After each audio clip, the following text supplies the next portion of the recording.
Chapter 760. I've been tricked. That was what the intruder was thinking. He hated Su Lu for it. If Su Lu had told him the truth, he definitely wouldn't have accepted this mission. Although he desperately needed merits to raise his ranking, he wouldn't risk his life. As for Gan Xie, when the intruder mentioned Su Li's name, his murderous aura intensified.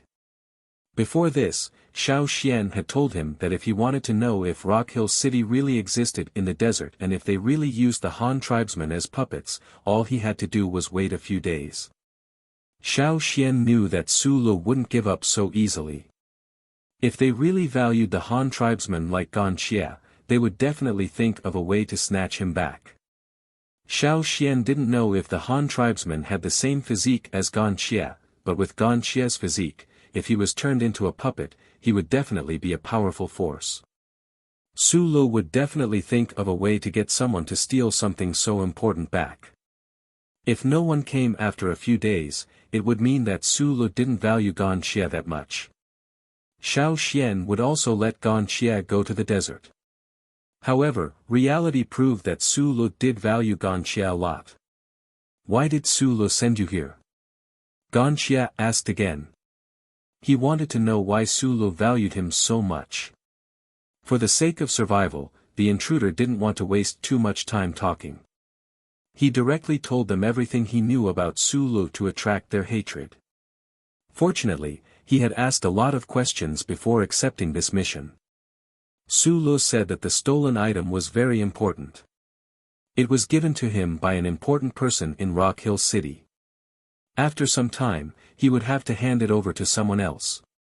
He had to find it on time, or else he would be punished, because the intruder spoke very loudly. Even though the secret room was soundproof, Xiao Xian and Zheng Luo could still hear him. Moreover, Xiao Xian had already opened the door slightly, so they could hear him even more clearly. Xiao Xian thought of the person from the Yi family. The construction of Rock Hill City in the desert was due to the ominous contribution of the Yi family. Some people even suspected that the construction of Rock Hill City in that location and the avoidance of the disaster was due to Yi Xiang of the Yi family. It was rumored that Yi Si had a hand in the incident with the desert monsters. Even Yi Xiang thought so. Yi Xiang might have been the one who found the Han tribesmen. The tombs the tribesmen left for themselves were not easy to find, and those who could find them were not ordinary people. Do they have more people like me? Gan Xie asked. This was what he wanted to know the most. Yes, there is. The eyes of the person whose head was pressed to the ground moved. He felt that he was so smart to be able to hear the urgency in this strange person's words. Immediately, he thought quickly and made a decision. He continued, there is, but I heard from them that other than you, the others have already been made into puppets. Ouch, ouch, ouch. Don't kill me, I still have a lot to say. When he heard the first sentence, Gan Xie was happy. However, when he heard the second sentence, he was furious. He almost lost control of his strength. Are you telling the truth? Gan Xie asked. The intruder vaguely understood the key words and quickly nodded. Yes. I'm telling the truth.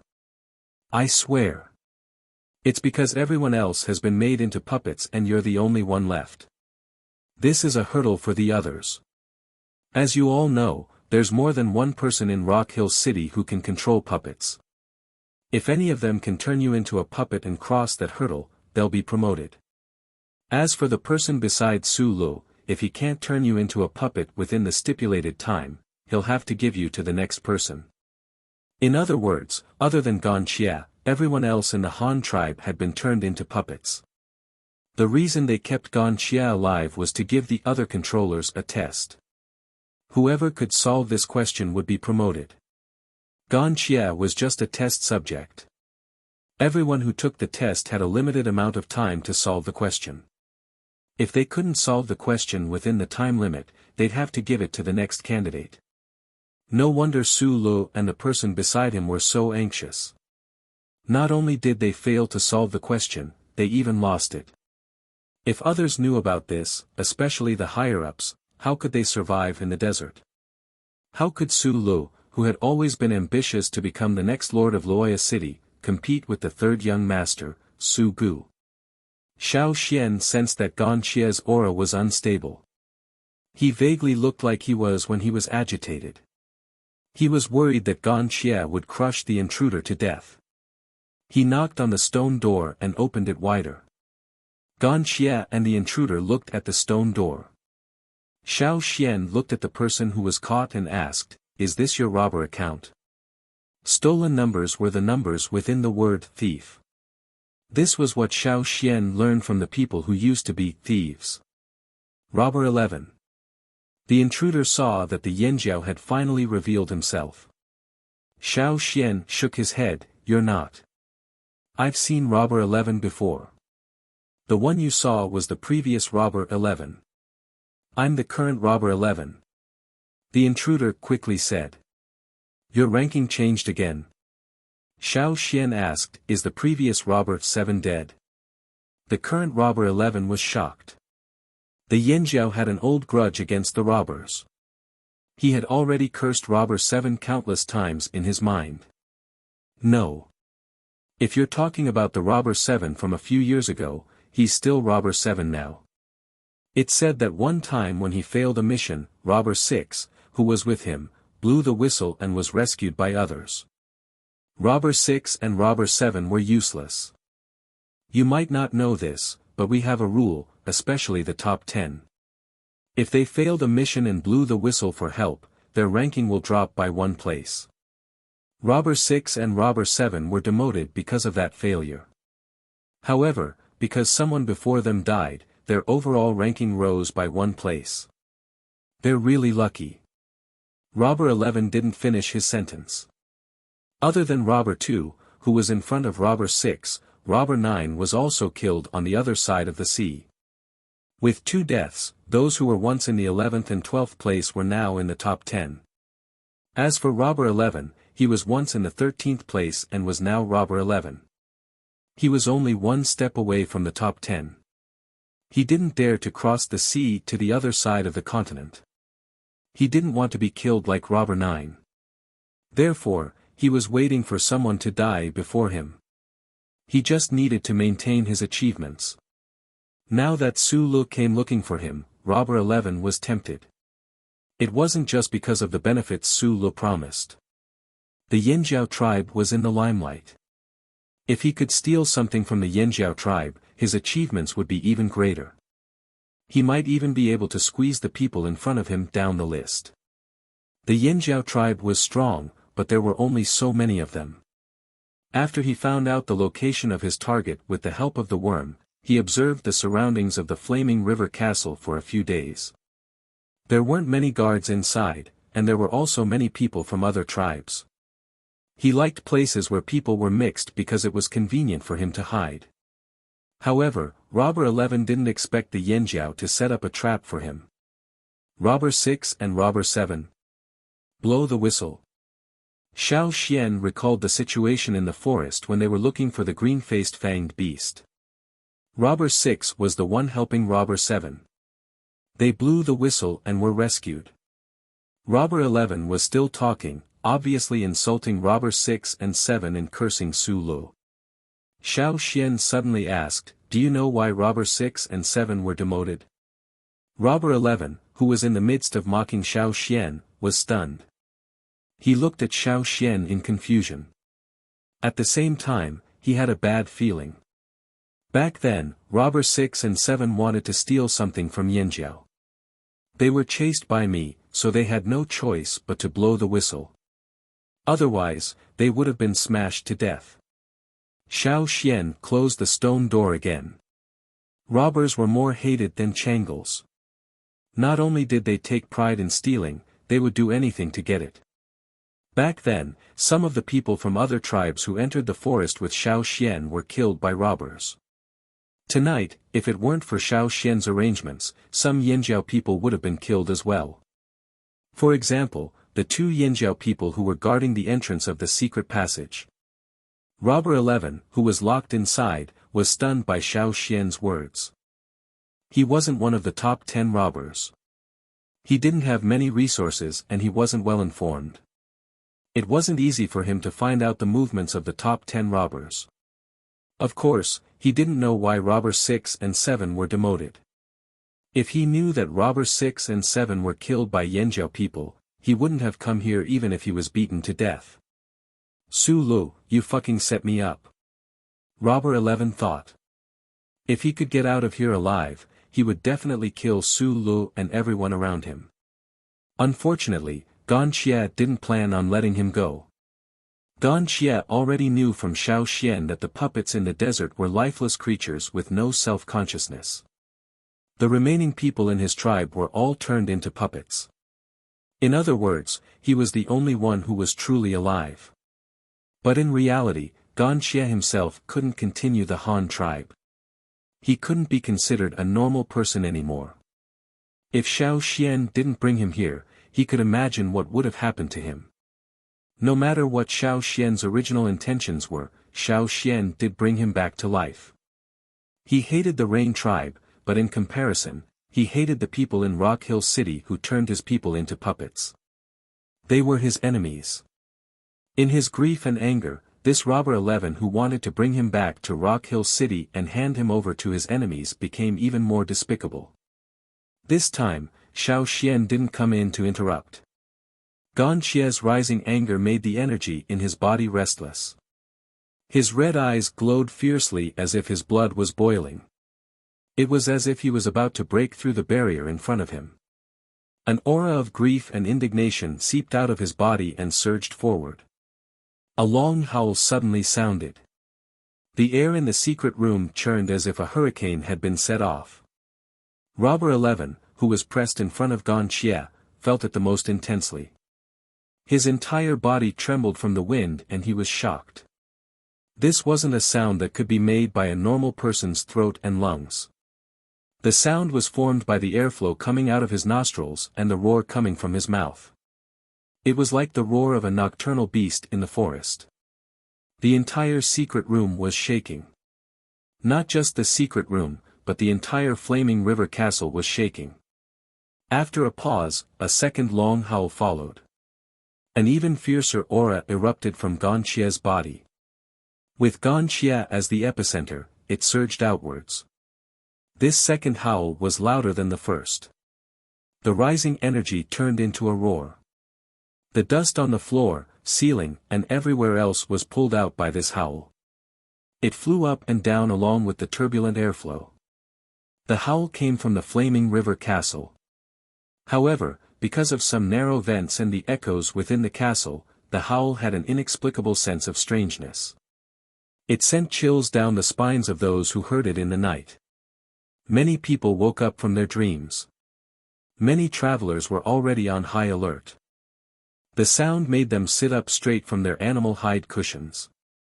They took out their weapons and looked outside. There was nothing outside except for those who were frightened and went out to see what was going on.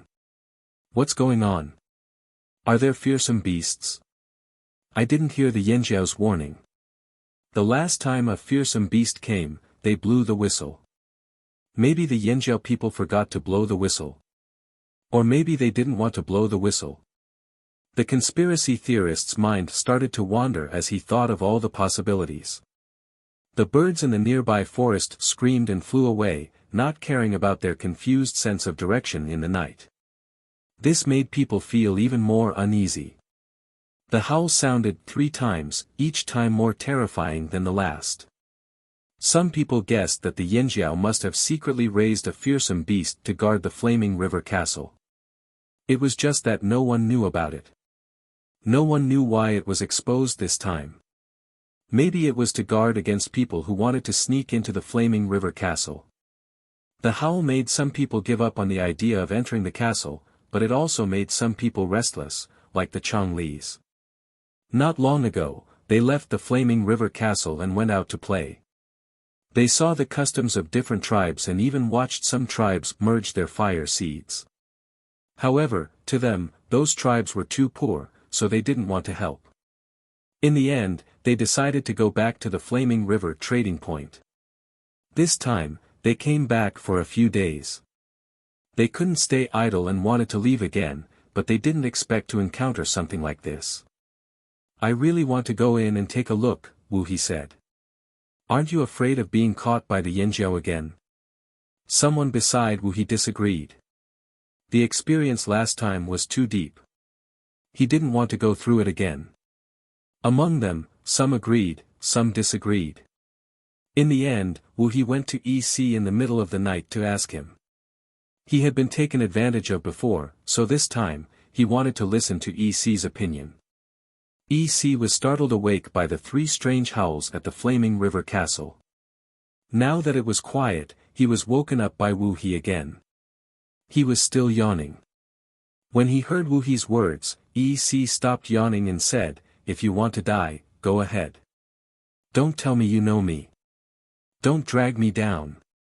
When he heard EC's words, Wu He became anxious. "What? Are you saying that it's very dangerous inside and we won't be able to come back?" "With your strength, you definitely won't be able to come back," EC said confidently. Seeing that Wu He didn't believe him, EC pointed at the grasshopper who was still hiding in the corner with a vigilant look. The spikes on its back were still there. "Do you see that? You're so scared. Then what's inside the Flaming River Castle? Is it a human or a beast?" Wu He was still curious. The Changlu people were naturally curious. It was their nature to be curious. "I don't care. I only know that I'll die a horrible death if I go in. If you want to go, then go." EC didn't want to waste any more time with them. He asked the grasshopper to chase them away. He looked in the direction of the Flaming River Castle and whispered, "These Yanjiao people are getting more and more confusing. What is it?" After the commotion at night died down, Zheng Luo called a few important guards over and scolded them harshly. Only then did the guards know that someone had sneaked into the Flaming River Castle. He didn't tell too many people before this, mainly because it was a better plan. He needed to keep it a secret. At the same time, Zheng Luo had another idea. He wanted to use this incident to teach the Yanjiao people a lesson. Now, many Yanjiao people were more like nouveau riche than real masters who had lived for thousands of years. Even if Yanjiao's ancestors were arrogant, they weren't like this. Their mentality wasn't right. However, the mentality of the Yanjiao people wasn't something that could be adjusted in just a few years. The alarm bells couldn't stop ringing. Once they stopped ringing, they would relax. In the secret underground room, there were all kinds of poisonous gas and hidden weapons everywhere. Robber 11 had tried everything he could before he died. Unfortunately, he still couldn't escape from Gan Xie. The next day, when Xiao Xian went in, Gan Xie was standing there in a daze. There was blood on his hands and his eyes were unfocused. He looked like he was frozen. Xiao Xian wasn't surprised. It wasn't the first time he was like this. He looked at Robber 11's body on the ground. It was still intact. Last night, Gan Xie's emotions were turbulent. However, it wasn't as intense as Xiao Xian expected. It was strange. If someone knew what Xiao Xian was thinking, they would definitely refute him. Last night, this person was roaring like a wild beast. The entire Flaming River Castle shook. His roar could be heard outside the castle. Everyone in the trading point was shocked awake. How was that not intense? However, when you thought about what happened to Gan Xie, it wasn't intense. This was why Xiao Xian didn't stop him last night. Gan Xie's emotions were a little strange. In the secret room, the person standing there quietly looked very calm. It was as if the person who roared last night wasn't him. He was frighteningly calm. "It's strange," Gan Xie said. "What's strange?" Xiao Xian asked. "I don't feel too sad or angry." Gan Xie's words weren't very clear. Luckily, he said the important words clearly. Xiao Xian also understood. Gan Xie realized that his emotions weren't that intense. There were emotions of sadness and hatred, but they weren't that intense. This wasn't normal. His roar was very fierce, but it was different from the hysteria caused by intense emotions. Moreover, he calmed down too quickly. Xiao Xian thought that Gan Xie was cold-hearted, but he didn't expect that to be the case. Xiao Xian didn't answer him. He knew that Gan Xie wasn't stupid. After he woke up, Gan Xie's thinking had gradually returned to normal. Back then, the shaman of the Han tribe had chosen someone in a desperate situation, so he probably wasn't stupid either. Other than strength, intelligence was also part of the shaman's consideration. Most shamans had the same mentality. They only chose the right and most suitable person. As for Gan Xie's current situation, he probably already knew the answer. Xiao Xian didn't need to say more. "You didn't sleep last night?" Xiao Xian asked. This person stood with his eyes open the whole night. Shouldn't he sleep standing up? Was he really a zombie? Sleep? No, I don't need to sleep anymore, Gan Xie said slowly. After a pause, he said, "I've slept enough." Actually, it wasn't that he had slept enough. Gan Xie really didn't need to sleep like a normal person. Sleep was a periodic adjustment of the body, but Gan Xie didn't need it. His body was no longer a normal body. He didn't need this kind of adjustment. For example, when he forced Robber 11 to slow down, he didn't feel tired. He didn't feel tired because he wasn't exhausted. "What do you plan to do now? Go to the desert?" Xiao Xian asked. "No," Gan Xie said, "now is not the time." From Robber 11's words yesterday, Gan Xie knew that he couldn't fight against Rock Hill City on his own.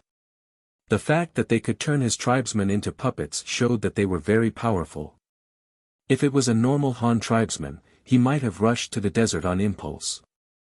However, Gan Xie calmly analyzed the pros and cons and made the most suitable choice for himself. There was another reason.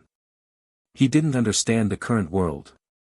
After so many years, everything seemed to have changed. He needed time to get used to it. No one remembered that there was a tribe called Han. If he didn't wake up, even his totem would have disappeared. "I want to stay here," Gan Xie said. "Okay." Xiao Xian didn't mention too many conditions. With Gan Xie's intelligence, he should know what to do if he wanted to stay here. "Where do you want to stay?" Xiao Xian asked. "Here." Gan Xie looked around the secret room. His gaze stopped at the broken wooden box. He pointed at it and asked Xiao Xian, "Do you still have that?" "Sure, I'll get someone to make another one." "Dry wood. Using sun-dried wood?" "Sure, we have dry wood for our ships. It's sturdy enough. I want to take a look outside." Gan Xie tried his best to express his thoughts with the few words he had. Xiao Xian looked at the hidden weapons on Gan Xie's body. "Don't you need to remove them first?" "No. He just wanted to look outside." "Okay, I'll bring you out." Xiao Xian led Gan Xie out of the secret room and up the underground passage. Although the people in the Flaming River Castle had already been informed of the existence of this strange person, they were still shocked when they first saw him. Putting aside the fact that he had green skin, there were sharp blades all over his body, and some parts of his skin were flipped open. There were also obvious cuts so deep that the bones could be seen. If he was an ordinary person, he would have died long ago. However, this person didn't even bleed.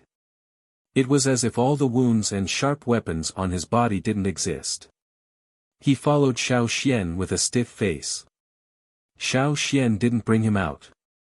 Instead, he brought him to the Flaming River Tower.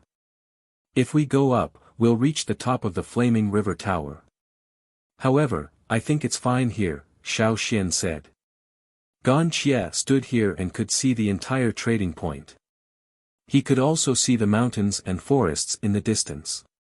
Everything had changed. The houses, the people's clothes, everything was different from what he had seen in the depths of his memory. It was like a new world. Time seemed to have passed for a long time. The sun was high in the sky, shining through the window. Gan Xie reached out his hand and touched the place where Yang Guang's light shone. After a while, he retracted his hand. It was a little hot, much hotter than his body temperature. It felt like he was being burned. As expected, he doesn't like it, Gan Xie muttered. How could a tribe with a sun in their totem not like the sun? It was just that everything had changed. His preferences had changed too. Chapter 761. Gan Xie temporarily settled down in the Flaming River Castle. Xiao Xian's underground secret room was his room, and Xiao Xian had another secret room prepared for him. Perhaps it was because his body had changed, but Gan Xie no longer ate beast meat. Instead, he drank blood directly. Every day, the slaughterhouse would send him some blood collected from the beasts they killed. Perhaps to some people, it was a pity that they couldn't eat delicious food, but to Gan Xie, it was simple as long as he could live. Gan Xie didn't like the sun. He preferred the dark underground secret room. When he was lying down, he would lie in a coffin-like wooden box made of dry wood. He didn't need to sleep, and would only lie down when he was deep in thought. When Gan Xie came out at night, he would listen to the Yanjiao guards talk about the mainland. This was agreed upon by Xiao Xian and Jing Luo. Gan Xie's ability to express himself was limited. He was also an antique, and he didn't even know what pottery was.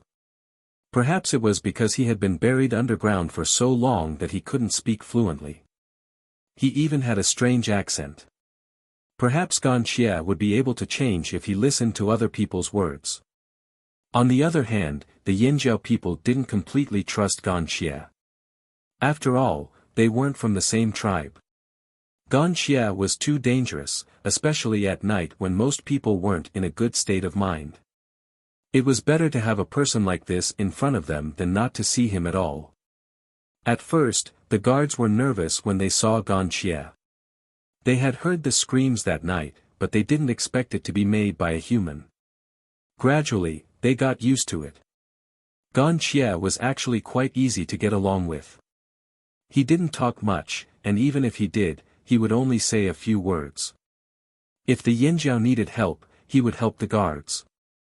He even helped catch a few people who wanted to sneak into the Flaming River Castle at night. His senses were stronger than the guards. As for the Rain tribe, Xiao Xian had already told Gan Xie about it. As former enemies, Gan Xie didn't have a good impression of the Rain tribe. However, when he heard about the Rain tribe's current situation, he suddenly remembered the Han shaman's regretful look. Perhaps they shouldn't have fought so hard back then. Both sides had suffered great losses, resulting in the current situation. However, with the players from Rock Hill City drawing aggro, Gan Xie placed most of his aggro on Desert City. Plus, Gan Xie's hatred towards the Rain tribe wasn't that strong. Since the Rain tribe had a good relationship with Yanjiao, and he was relying on Yanjiao, he wouldn't touch the Rain tribe for the time being. On the other hand, what shocked Gan Xie the most was what Xiao Xian had mentioned about the situation on the mainland. After the fusion of the fire seed, the tribe might disappear. Could disbanded tribesmen form new groups? Gan Xie couldn't believe it. This overturned everything he knew. As a tribesman whose thoughts were stuck in the past, Gan Xie was very curious about this. He didn't understand what it was like to leave their tribe and form a new group with outsiders. What kind of feelings did they have? It was rare for something to distract Gan Xie. Xiao Xian thought for a moment and said, "If you're interested in the other side of the sea, you can ask someone." Ask who? Gan Xie was puzzled. He really wanted to know more now. The world today was too new. There were all kinds of handmade products, from pottery to metal, and the changes in the tribe's fire seed. All of these changed his perception of the world. He had already learned a lot from the Yanjiao people on duty at night. It turned out that there was another piece of land on the other side of the sea. The two pieces of land were close to each other because of the natural disaster, and there were people coming and going from both sides. There are people from the other side of the sea in the Flaming River Castle too. I'll take you there. Xiao Xian looked at the sun outside. It was morning now, and Yang Guang was fine today. Gan Xie didn't like to move around during the day, but the people there were asleep at night. Gan Xie didn't like to walk under the sun anymore, but he could endure it if he wanted to know more. Putting on a hooded cloak, Gan Xie followed Xiao Xian out of the flaming river castle. Wearing a hood in the middle of the day and covering his entire body was indeed strange in the trading point. However, it wasn't like they hadn't seen stranger things before. The reason why they looked over there curiously was because the people in the trading point knew Xiao Xian. A person brought by Xiao Xian and dressed so mysteriously, so everyone was wondering who that person was.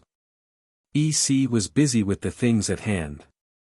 He had 2 accounts books in his hands, both of which belonged to the Yanjiao people.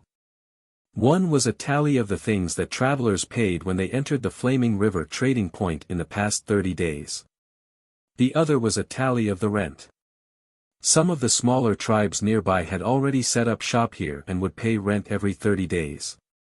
Beside EC, the half-beast slave, Grasshopper, was dozing off on a low stone bench. Suddenly, Grasshopper woke up with a start. The thorns on his back stood up and he looked around nervously. Then, he looked in a certain direction. Sensing Grasshopper's change, EC stopped what he was doing and frowned. He was wondering what had happened. Not long after, EC saw Xiao Xian bring in a person wearing a sackcloth cloak. "Are you busy?" Xiao Xian asked. "Not really, it's just some small things." EC looked at the cloaked person beside Xiao Xian. He was even more curious because Grasshopper was on full alert. If EC wasn't here, Grasshopper would have run away. This was his reaction to danger. "This is?" EC asked. Gan Xie pulled back his hood, revealing his expressionless face. His red eyes looked at EC. "Gan Xie from the Han tribe." Han tribe? EC had never heard of it before. After coming here, he had studied a lot about the tribes. He remembered all the small and remote tribes that were mentioned, but he had never heard of this Han tribe. Furthermore, this person was able to make Grasshopper react like this, so he was obviously very strong. His tribe shouldn't be too weak either. No one had even mentioned the Han tribe before. Gan Xie left the tribe for a long time. He wanted to know more about the other side of the sea, so I brought him here. "You're more familiar with the situation there," Xiao Xian said. Although Zheng Luo and the others also came from the other side of the sea, they lived far away from the city and lived in the forest. There were many things that they didn't know. Asking EC would be more comprehensive. EC didn't find this troublesome. He was also curious about this person called Gan Xie. This person gave him a strange feeling. He didn't even feel his breathing from the moment he entered the room.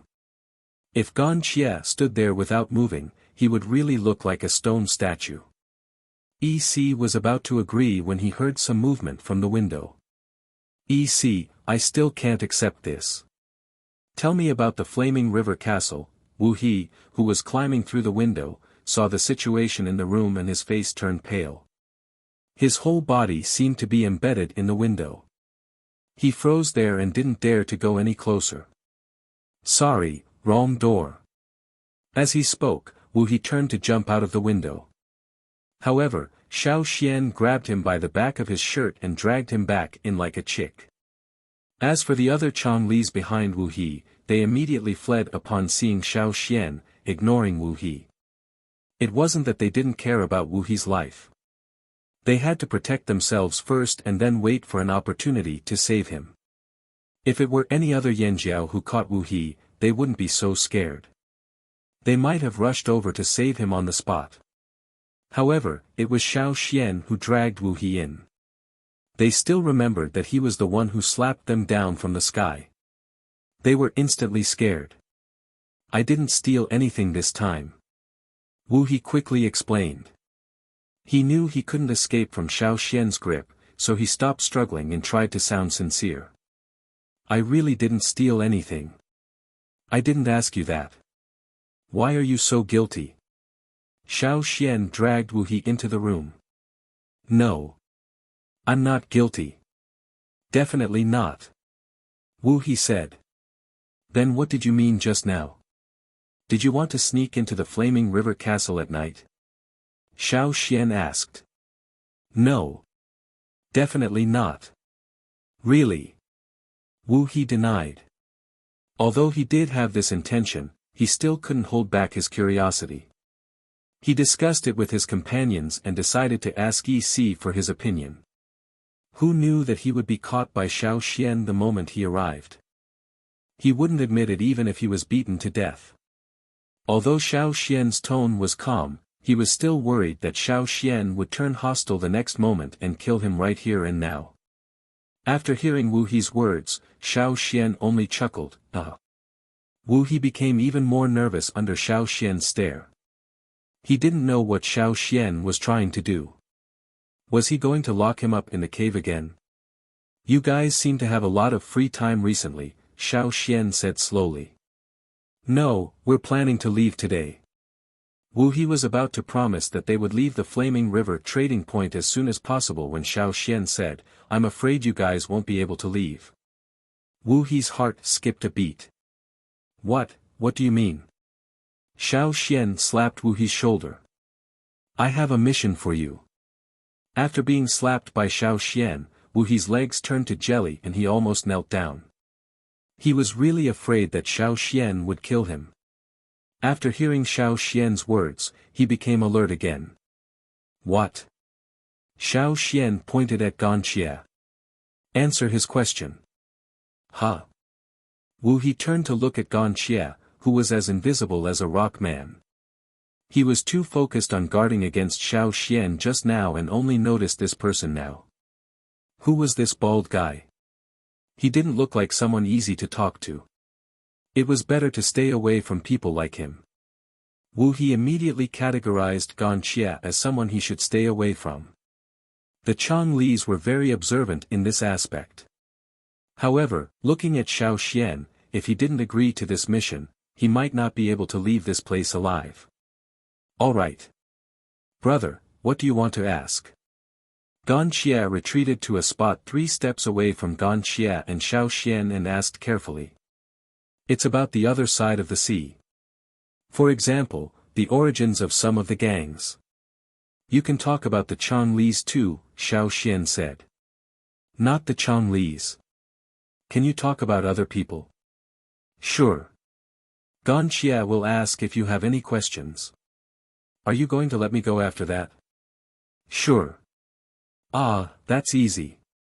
Come, let me explain. Wu He waved at Ganxie. He didn't even need to prepare before he started to blabber on and on about some of his old enemies as examples. However, Ganxie didn't care. He just wanted to know how those gangs were formed and how those people felt. He's indeed more suitable to talk about this. Yi Si smiled but there was no mirth in his eyes.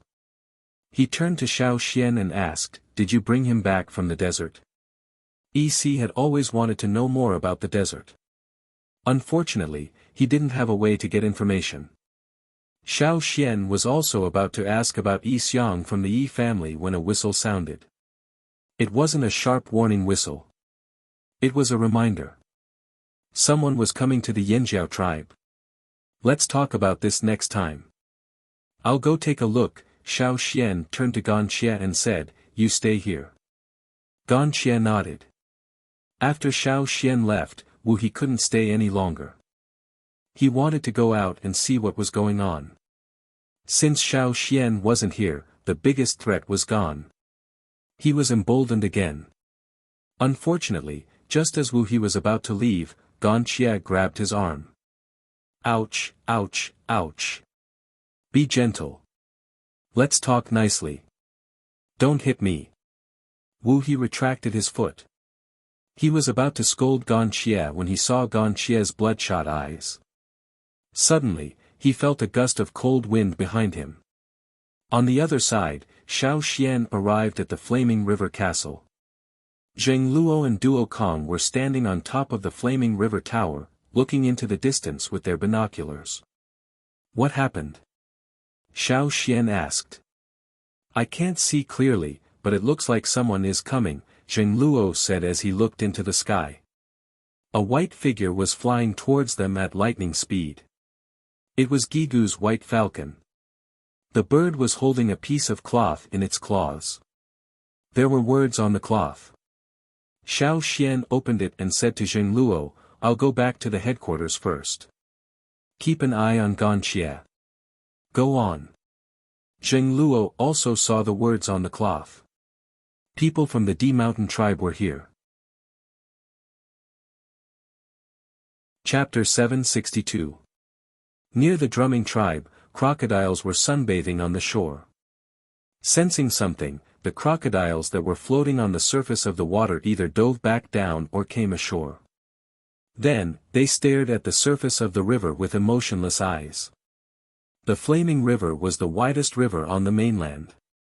At this moment, there were a few long bamboo rafts on the surface of the river. Strangely, there were only 2 people standing on the rafts. The rest of the rafts were filled with large shells of different shapes. Regardless of their appearance, the beautiful patterns on the shells were something no one had ever seen in the flaming river region. Even the drumming tribesmen, who often went into the water, had never seen such shells before. Who are those people? A drumming woman who was washing clothes by the river asked the person beside her. I don't know. Are they from downstream? Their target is the Yanjiao tribe. Another person patted the agitated crocodile and looked at the river cautiously. Those people are not normal. There are still people in the river. The drumming tribesmen who were good swimmers could see that there were still many people in the river, but they were all surrounding the rafts. The rafts were close to the other side of the river, so they couldn't see them clearly. Soon, they saw the Yanjiao people guarding the river walk over. At that moment, several figures shot out of the water, leaving trails of white water behind them. Ancestor! Someone exclaimed, what was that just now? Was that a fish? No, it was a human. The drumming tribesmen who saw the situation on the other side of the river took a deep breath. They couldn't care less about comforting the agitated crocodiles anymore. They rubbed their eyes and turned to look at the others. Did I see wrongly just now? Why did I feel like it was a fish that came out of the water? But when I looked again, all I saw was a human standing on the shore. Me too, I saw that too. The figures that jumped out of the water did look like fish. They couldn't see clearly what it was, but they could see the shape of a fish's tail. However, when those figures came ashore, they saw a human standing there. This made them very confused. At the same time, on the other side of the river, the Yanjiao tribesmen were shocked and they saw the D tribesmen come ashore. However, they had seen a D child with a human head and a fish body before, so they quickly calmed down. This time, the little girl Dian Dian was not among the people who came, but the person leading the team was still He Bian. Other than him, there were a few familiar faces, but the rest were unfamiliar faces. By the time Xiao Xian arrived, the D mountain tribesmen had already been invited up the mountain. The large shells they brought were all moved into the house. Seeing Xiao Xian, He Bian, who was talking to Gigu, quickly stood up with a grateful smile on his face. Elder Xiao Xian. Xiao Xian looked at He Bian and the other D mountain tribesmen in surprise. Their auras were different from the last time he saw them. They seemed stronger and stronger. Last time, when He Bian brought the seriously ill Dian Dian here, He Bian and the others were sick as well. It was just that their illness wasn't obvious. Now, they were all cured. The reason they fell sick was because their fire seed had been swallowed. Now that they were all cured, it meant that their battle to protect their fire seed was a success. Congratulations, Xiao Xian said. I still have to thank you, head elder. He Bian said seriously. As he spoke, he also asked the other D mountain tribesmen to thank Xiao Xian. Xiao Xian looked around and asked, where's Jian Jian? She's already a shaman of the D mountain tribe. Our tribe just finished a bloody battle, and there are many things that need to be done. She has to stay in the tribe. He Bian told Xiao Xian everything that had happened after they returned to the D Mountain tribe. Gigu pursed his lips. When He Bian was talking to him just now, he didn't even tell him so much. He was even a little perfunctory. Now, he was telling Xiao Xian everything. He even told Xiao Xian about the changes in the D Mountain tribe's fire seed. What happened to, it's inconvenient to talk about the fire seed. Did he take that as a fart? However, Gigu knew what the D Mountain tribesmen were thinking. They valued shamans more. In their eyes, Xiao Xian was the same as their shaman. As for chiefs and leaders, they were all secondary. After all, the shaman was in charge of the D Mountain tribe. In addition, Xiao Xian had helped them a lot. Instead of saying that the D Mountain tribe was giving gifts to the Yanjiao tribe to express their gratitude, it was more like they were giving these gifts to Xiao Xian. However, the changes in the D Mountain tribe were truly shocking. After they received advice from Xiao Xian on how to merge with the fire seed, they went back and swallowed the D fish's portion of the fire seed instead. Of course, things were much more complicated and cruel. They even had to change the deeply ingrained mindset of the D Mountain tribesmen. It wasn't an easy task. During a battle of life and death, people might be affected by the atmosphere. Their emotions would be stimulated, and they would charge forward. When the battle was over, some people would overthink things. No wonder He Bian said that Dian Dian was very busy. The shaman needed to stay in the tribe to calm the people down. He also needed to make arrangements after the battle.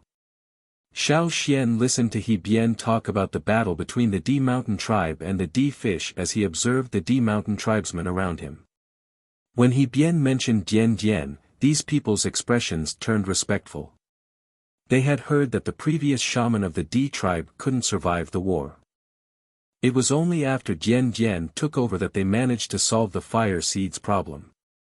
Are all of you in the same situation as Dian Dian?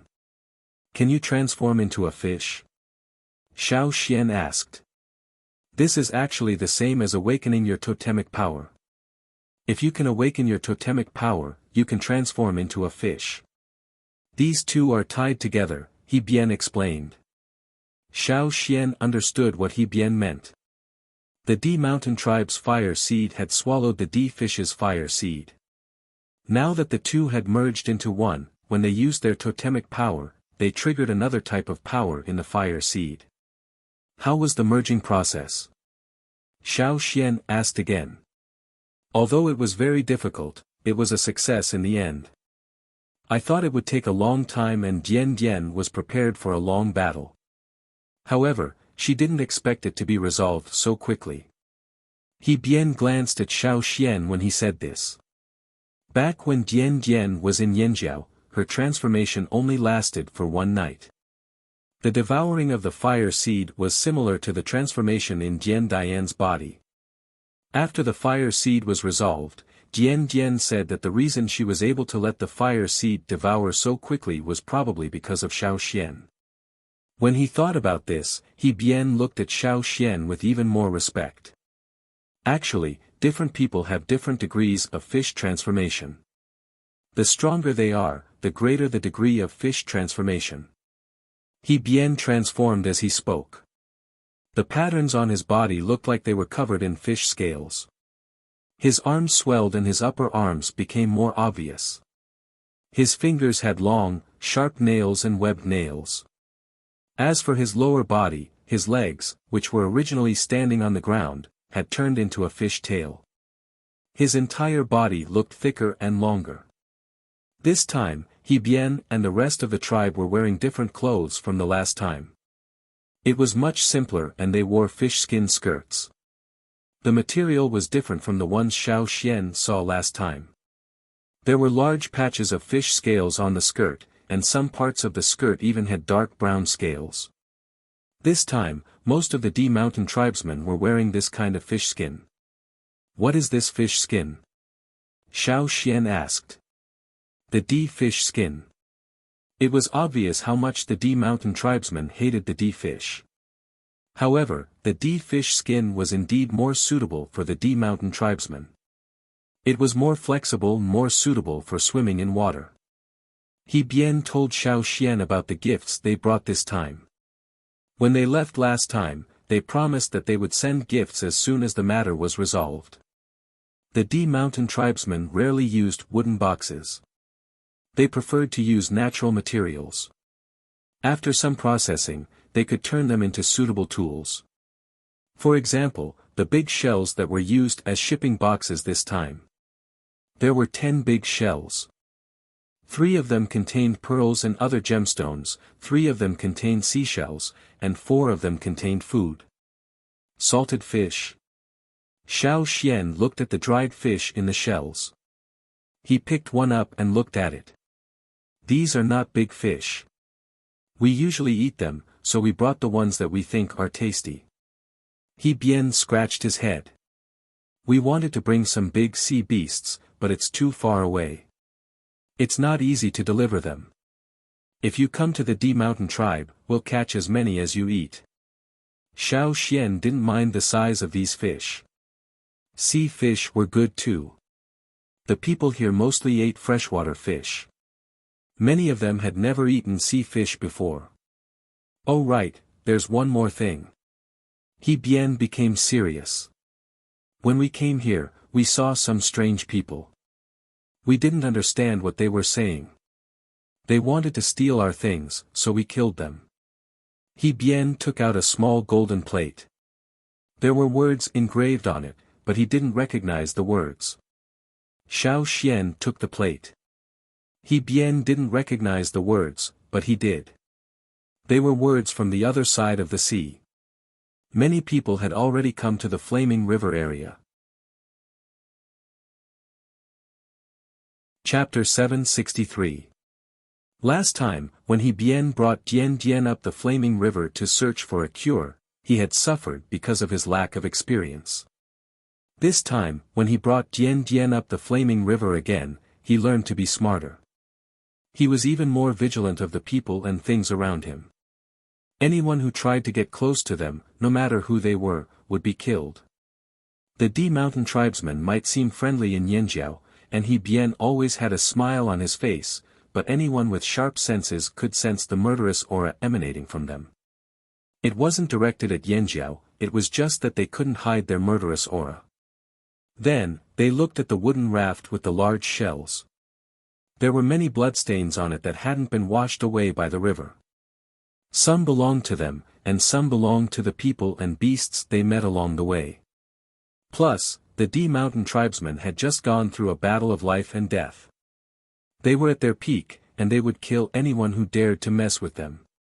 He Bian didn't hide anything from Xiao Xian about the suspicious people they met along the way.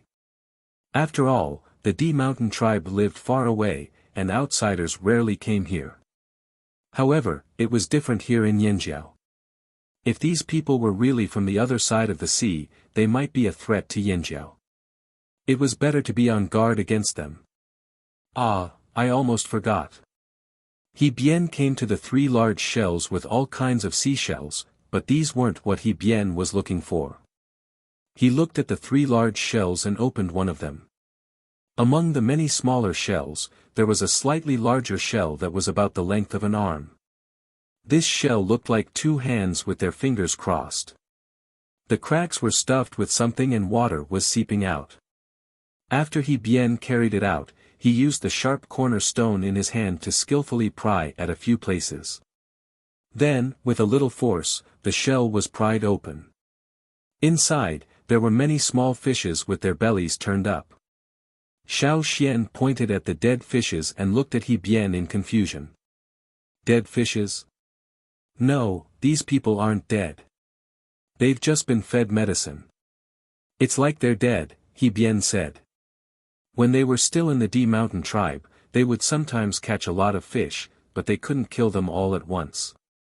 Some people didn't like to eat dried fish, so the D mountain tribesmen found a medicine that could make the fish fall into a deep sleep after eating it. This way, the fish would stay fresh for a long time. When the D mountain tribesmen wanted to eat them, they would take the fish out of the medicated water and put them back into normal water. After a while, the fish would wake up again. He bien got someone to fill a bucket with river water and put the 20 small fish into the bucket. The water in the shells had been sprinkled with medicine. As long as the fish were removed from the water, they would wake up again. However, if they don't wake up in 3 days, they might never wake up again. However, from the looks of it, they will definitely wake up within 3 days, he bien said. If it had really been killed by the potion, the fish would not have remained in this state. They often came into contact with fish, so of course they would know if the fish's body was normal.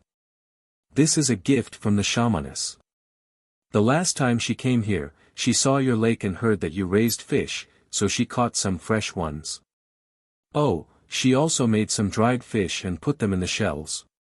He bien put the 20 small fishes into the bucket and shook them one by one to confirm that there was really no problem. What kind of fish are these? Xiao Xian looked at them. These small, spindle-shaped fishes were only about the length of a palm. Their heads and backs were greenish-black, but they were darker in color.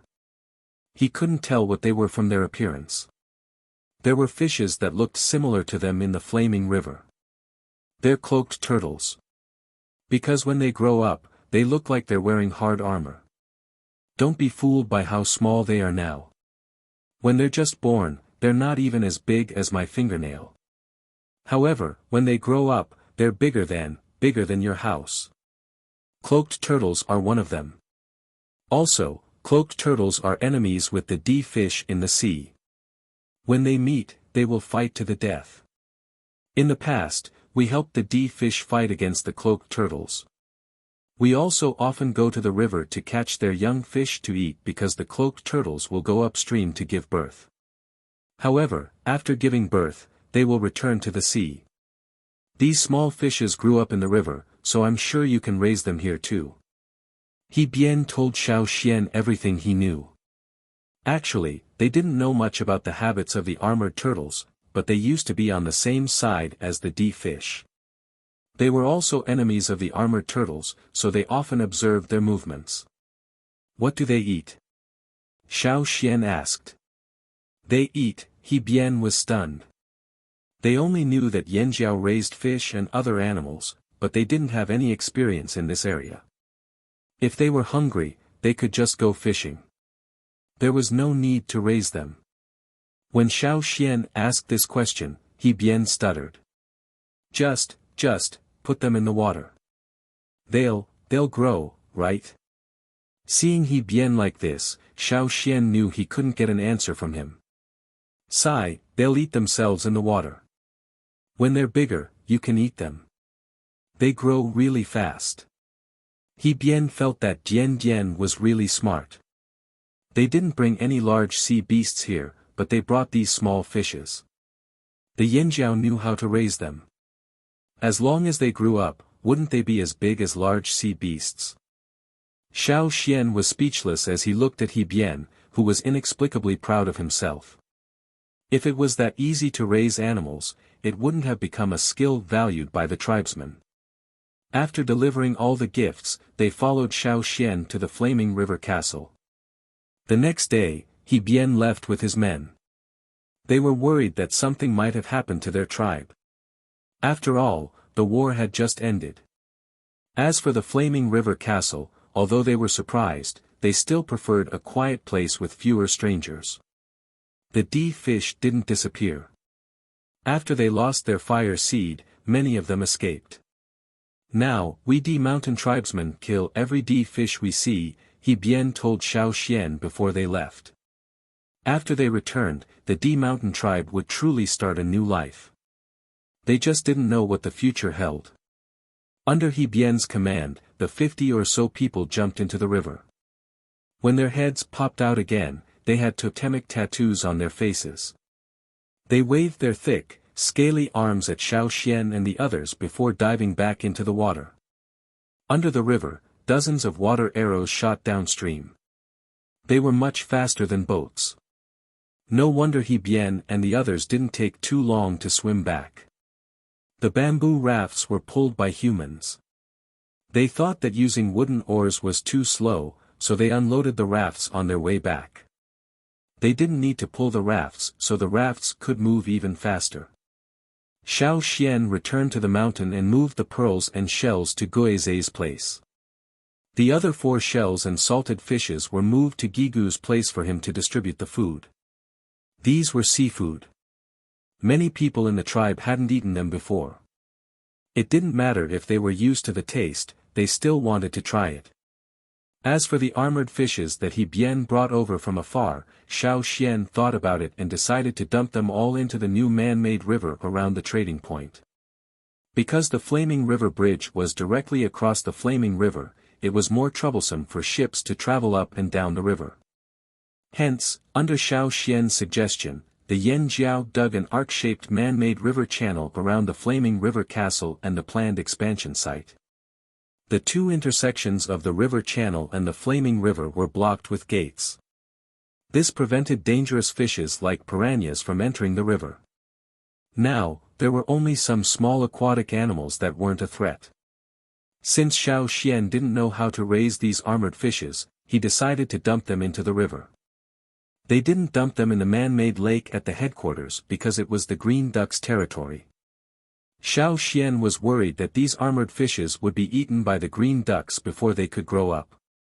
Even if the green ducks didn't touch them, Xiao Xian was still worried that these armored fishes would threaten the other fishes in the lake.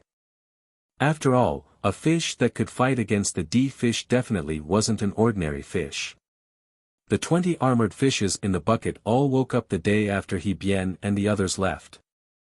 They didn't look very energetic, probably because the effects of the medicine hadn't worn off yet. Xiao Xian waited for a day. When he saw that their fins were moving more vigorously, he carried the bucket and walked over to the other side of the river. The pterosaur followed Xiao Xian, but the withered leaf birds didn't cross the bridge. Their range of activity was limited to the headquarters. They would be afraid if they left this area. There were too many unfamiliar scents on the other side of the river. After following them for a while, they returned to the headquarters and stood on the branches, chirping cha-cha. Unfortunately, the pterosaur ignored them and continued to follow Xiao Xian across the bridge. Don't eat these fishes. If I find out that you're secretly eating fish, I'll feed you to Caesar, Xiao Xian warned.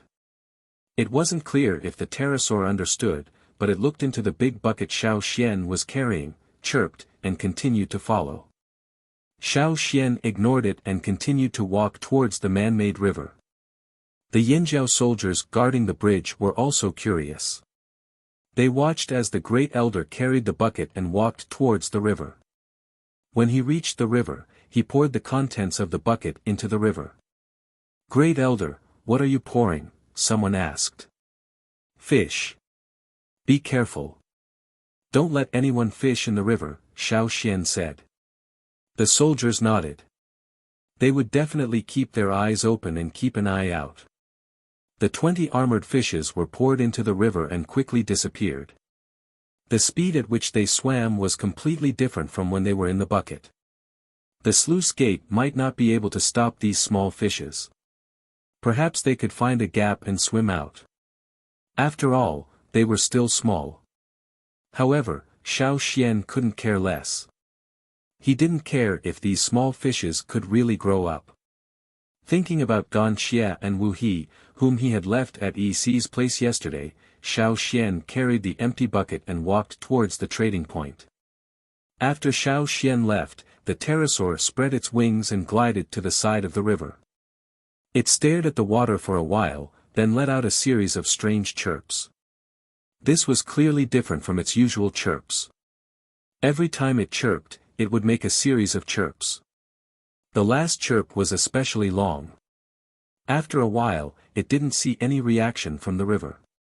Instead, it called the soldiers guarding the bridge over. "Don't eat the fishes in there. The great elder will be angry." The soldier waved a spear in his hand, trying to scare the pterosaur away. The pterosaur, who was standing at the other end of the river, saw that someone was coming. It flapped its wings and flew to a nearby tree. It looked at the river again and chirped a few more times. A greenish-black figure swayed on the surface of the water, then dove back into the water. Seeing this, the pterosaur flapped its wings and flew away. The soldiers at the other end of the river saw that the pterosaur was finally chased away and went back to guarding the bridge. Not long after, the pterosaur flew back with a fish in its mouth. It had caught it from the flaming river. The soldiers at the bridge watched as the pterosaur tore off the fish and threw it into the water. After a few times, it would chirp again. "What is it doing?" the soldier at the bridge asked his comrade. "Feeding fish to fish," the other guessed. "Are we going to do something about it?" "Let's not, right? It didn't eat the fish in there either. When the time comes, we'll just have to inform the Grand Elder and see what he decides." "That works too. As long as the pterosaur didn't eat the fish in the river, they wouldn't chase it away for now." At the same time, there was only one fish swimming in the man-made river. Soon, a second and third fish appeared. Not long after, there were more than 10 fish swimming in the river. After tearing the fish into pieces, the pterosaur threw the carcass into the river and flew back to the Flaming Horn headquarters without a care. There were too many unfamiliar auras here. It felt safer to stay in the headquarters. In the trading zone. When Xiao Xian arrived at EC's place, EC was writing something. When he saw Xiao Xian, he didn't stop writing. He just glanced at him and continued writing. Grasshopper was still curled up beside EC. Although there were fewer spines on his back, they weren't completely gone. This proved that he was still very nervous. Wu He and Xiao Xian were where they were when Xiao Xian left yesterday. They were still where they were now. The only difference was that Wu He was standing up yesterday. Now, he was sitting listlessly on a wooden stool. Even his voice was weak. As for Gan Xie, he was exactly the same as yesterday. When he saw Xiao Xian come in, Wu He was instantly energized. He said to Xiao Xian, "Hurry up and take this person away. I will leave immediately. Really, I will never come to Yanjiao again." Yesterday, Xiao Xian said that Wu He could leave after answering Gan Xie's questions. However, Wu He didn't expect Gan Xie to ask him one question after another. He didn't expect Gan Xie to ask him one question after another. This guy doesn't sleep either. To Wu He, it wasn't a problem for him to not sleep for a night. However, he didn't want to face this stone face all the time. If he didn't answer, Gan Xie would use force to threaten him. His arm was almost broken. "How's it going?" Xiao Xian looked at Gan Xie. Gan Xie loosened his grip on Wu He's arm and shook his head lightly. He wasn't satisfied with Wu He's answers. At first, it was okay, but later on, it was full of lies. "I'm going to the Flaming River Castle. What are your plans?" Xiao Xian asked. "Let's go back." Gan Xie stood up and put on his hood. He followed Xiao Xian out the door. After he left, he glanced at Grasshopper. Grasshopper was so scared that all the thorns on its back popped out again. Gan Xie was just curious. He heard from Wu He that Grasshopper was a slave. A slave with both human and beast blood. Interesting. Half beastman, slave master, slave. It was completely different from the relationship between humans in the tribe. Gan Xie learned a lot from Wu He. After he returned to the Flaming River Castle, he went straight to the basement to lie in his coffin and think about life. Xiao Xian went to look for Zheng Luo. "What's wrong? Is there a problem?" Xiao Xian saw Zheng Luo and Duo Kang's serious faces. Zheng Luo passed the animal skin scroll to Xiao Xian. "Take a look and you'll know." Xiao Xian took the animal skin scroll. The first thing he saw was the totemic patterns on it. This would let him know who sent it. The Lu tribe. Chapter 764. Now Yanjiao rarely contacted the Lu tribe. One reason was that it was too far away, and the other reason was that there was no need to contact them. The Yanjiao tribe had enough animals to raise. Most of them hunted in the forest, so they didn't need to trade with the Lu tribe. The Lu tribe didn't contact Yanjiao either. Xiao Xian knew that the Lu tribe didn't like fighting. They had always been good people, and several large tribes in the central region had always protected them, probably in case they needed the Lu tribe's help in times of shortage of food during a disaster. After the last disaster, the Lu tribe provided them with a lot of food. Although they rarely contacted each other, Xiao Xian had heard about the Lu tribe from the Longboat tribe and Feather tribe. It was said that the Lu tribe had a lot of complaints about Yanjiao. Why? It had to be related to the fire seed. The Lu tribe was probably one of the few large tribes that didn't want to merge their fire seed. Their main means of livelihood now was raising livestock, and they rarely had conflicts with other tribes. In the past, they had endured the provocations of the Wanshi tribe time and time again. To put it bluntly, they were cowards, but it was also a conservative and effective way. They knew how to survive stably. But now, Yanjiao changed everything.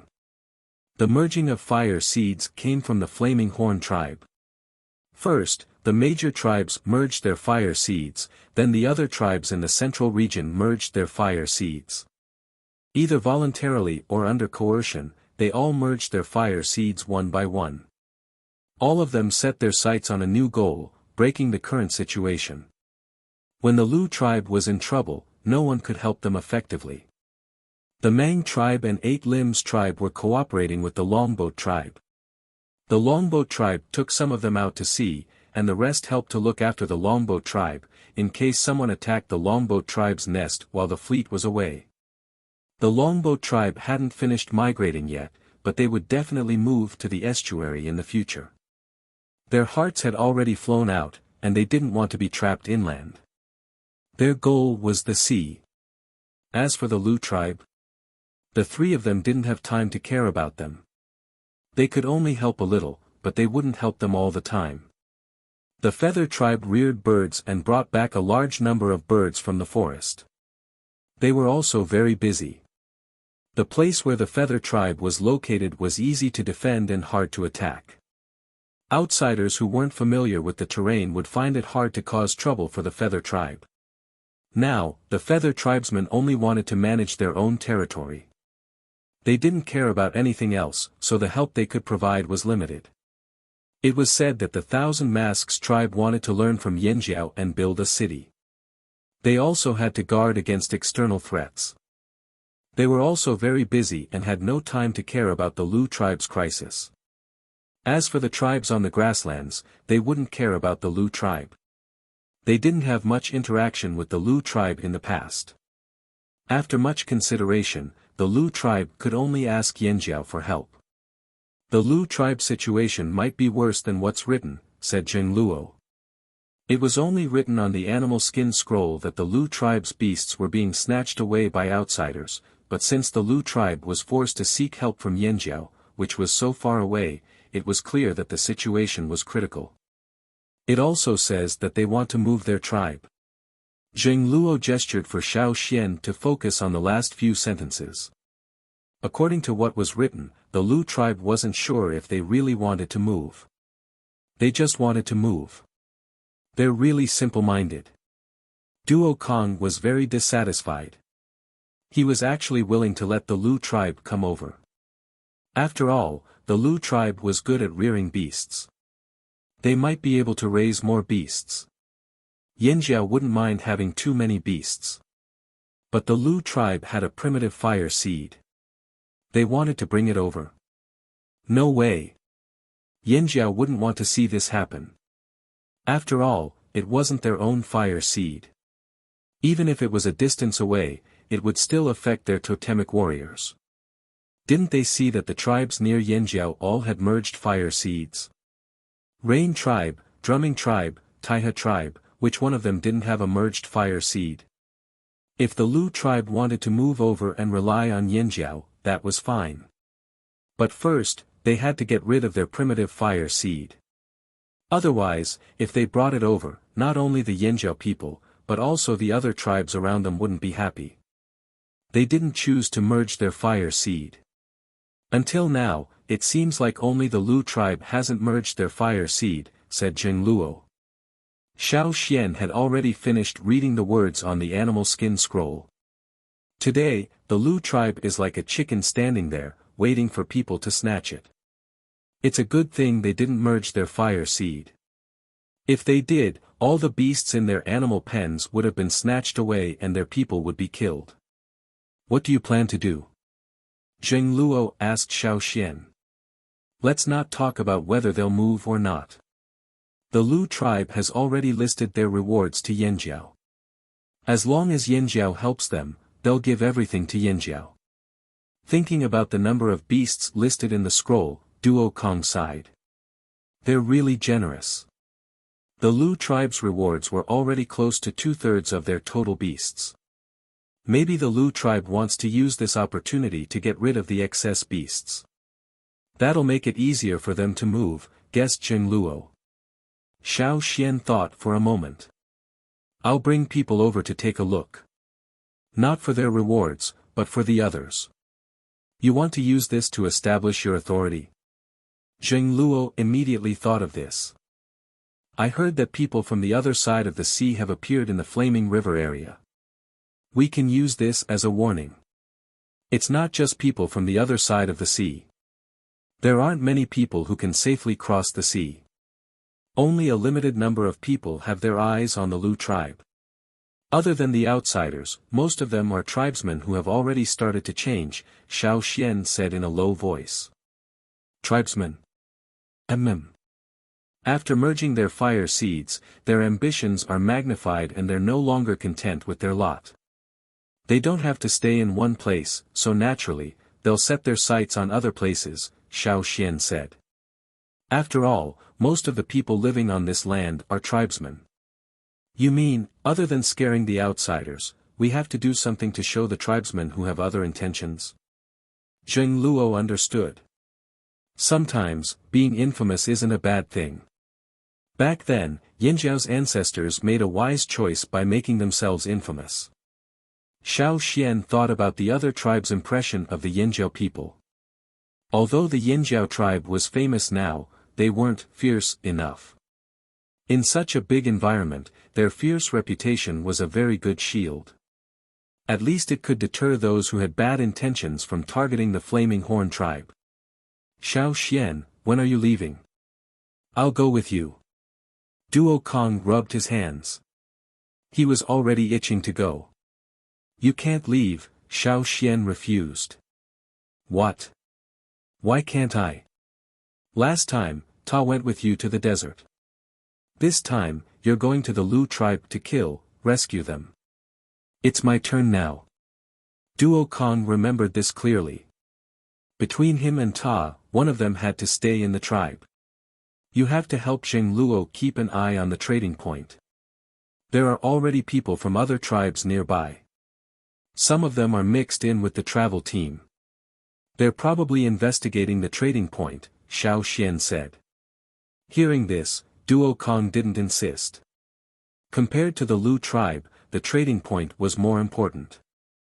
Xiao Xian, are you bringing the guy in the basement with you? Duo Kong asked. If I don't bring him out, I won't feel safe leaving him here, Xiao Xian said. Gan Xie's situation was too special. If he suddenly went berserk, he could cause a mess in the Flaming River Castle. It was better to bring him out. Duo Kong thought about it and agreed. Only Xiao Xian could kill those puppets in the desert. Although Gan Xie was different from those slave puppets, in some ways, at least he was revived because of Xiao Xian. Maybe if something happened, Xiao Xian would be able to think of a way to deal with it. It's good to bring him out, but Xiao Xian, have you noticed that he's getting more and more dumb? Duo Kong lowered his voice and said. Gan Xie's mood swings were already very low. He could maintain the same expression for the whole day. Duo Kong was curious. How could a person maintain the same expression all the time? Didn't he feel uncomfortable? They didn't stay in the Flaming River Castle any longer.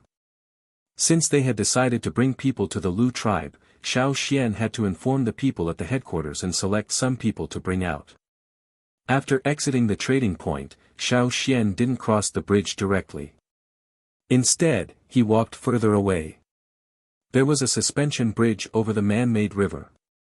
Xiao Xian continued walking from the bridge until he reached an inconspicuous place. There was no one else around. Xiao Xian looked around and walked to a spot. He lifted his foot and stomped twice. Not long after, the spot where Xiao Xian was standing was lifted up. A short and fat man with a full beard poked his head out. He was probably sleeping just now because his eyes were narrowed even smaller than usual. He looked out and yawned. This was a Yi tribesman. When he saw Xiao Xian, he immediately became attentive. "Grand Elder, is there anything I can help you with?" "Tell the others to be on the lookout for outsiders." Xiao Xian left him with this sentence. The Yi tribesman nodded profusely. He would definitely pass on this message, and he would do so as soon as possible. Xiao Xian's words meant that there were dangerous people coming from further away. Not only the other tribes living in the Flaming River region, but even the Yi tribesmen had to be on guard. After reminding the Yi tribesmen, Xiao Xian walked back. He sensed that the pterosaur was moving around where he poured the fish. When he walked over, he saw the pterosaur tearing apart a piranha fish and throwing its flesh into the river. It screamed as it did so. The guards around the stone bridge told Xiao Xian that the pterosaur had done this once before. This was the second time. Xiao Xian also saw more than 10 spindle-shaped figures swimming on the river's surface. They seemed to be fighting for food. Those were the fish he poured into the river. "Grand Elder, should we stop it in the future?" the guard asked. "No need. Just keep an eye on it." Xiao Xian didn't know why the pterosaur was doing this, but from the looks of it, the fish wouldn't starve to death with the pterosaur's food. After returning to the tribe, Xiao Xian had a discussion with the chief and shaman. The next day, Xiao Xian brought 500 people out. Gan Xie, who was wearing a hood and a cloak, also left with Xiao Xian. Just like what Xiao Xian said, he could go out and observe the changes in this world. He could also interact with more people from the other side of the sea. He could also ask more questions. After Xiao Xian left with his people, some people also left the Flaming River trading point, such as Wu He and the others from the Changla tribe. Wu He wanted to leave to play somewhere else, but he saw Xiao Xian leaving with his people. 500 people was already a big commotion in most places where there weren't many people. It was obvious that something had happened. The Changla tribe's curiosity was piqued again. Wu He and the others left the trading point and followed Xiao Xian's group. They wanted to see what was going on at the Lu tribe's place. Ever since Yanjiao migrated, the Lu tribe's place had become much more deserted. Strictly speaking, they couldn't be considered part of the central region. They were more towards the side because they needed a large amount of land to rear all kinds of animals. The competition for territory in the central region was too fierce. If one wasn't careful, they could start a war. The Lu tribe had lived here for a long time. As traditional tribesmen, they wouldn't want to leave if they had a choice. But now, the situation had changed and they had become a target for many people. In the second year of the disaster, their animal pens started to lose their animals. At first it was just the pens at the edge of the region. Later, more and more animals went missing. Even the people guarding the pens started to get injured. Now, the situation was getting worse. They were still thankful that they had a fire seed to scare off those thieves. But this didn't solve the problem. Now, their animal pens were still being lost and their casualties were increasing. Some people even began to worry. What would they do if those people gathered together to attack the fire seed of their tribe? Their fire seed was still a primitive fire seed. If their fire seed was gone, their tribe would be gone too. There were 3 choices. The first was to go to the grasslands. There were many animal-rearing tribes on the grasslands. There was also plenty of grass and water. But the good spots on the grasslands were already occupied. If they went there, they would have to fight with the tribes there for territory. The Lu tribe didn't want to go to war. They really didn't want to go to war because their tribe's population was decreasing due to external threats. War would reduce their population even more.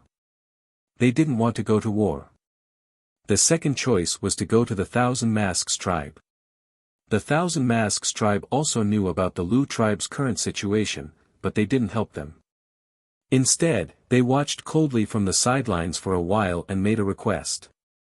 They were willing to accept the Lu tribe, but the Lu tribe had to merge with their fire seed. Other than that, there were other conditions, such as the distribution of animals in the pens. No matter what the conditions were, the Lu tribe couldn't agree immediately. The third choice was to go to the Yanjiao tribe. I still agree to go to Yanjiao. Yanjiao looked at the others present and said. He had interacted with Yanjiao many times. Compared to the Thousand Masks tribe, he trusted the Yanjiao people more.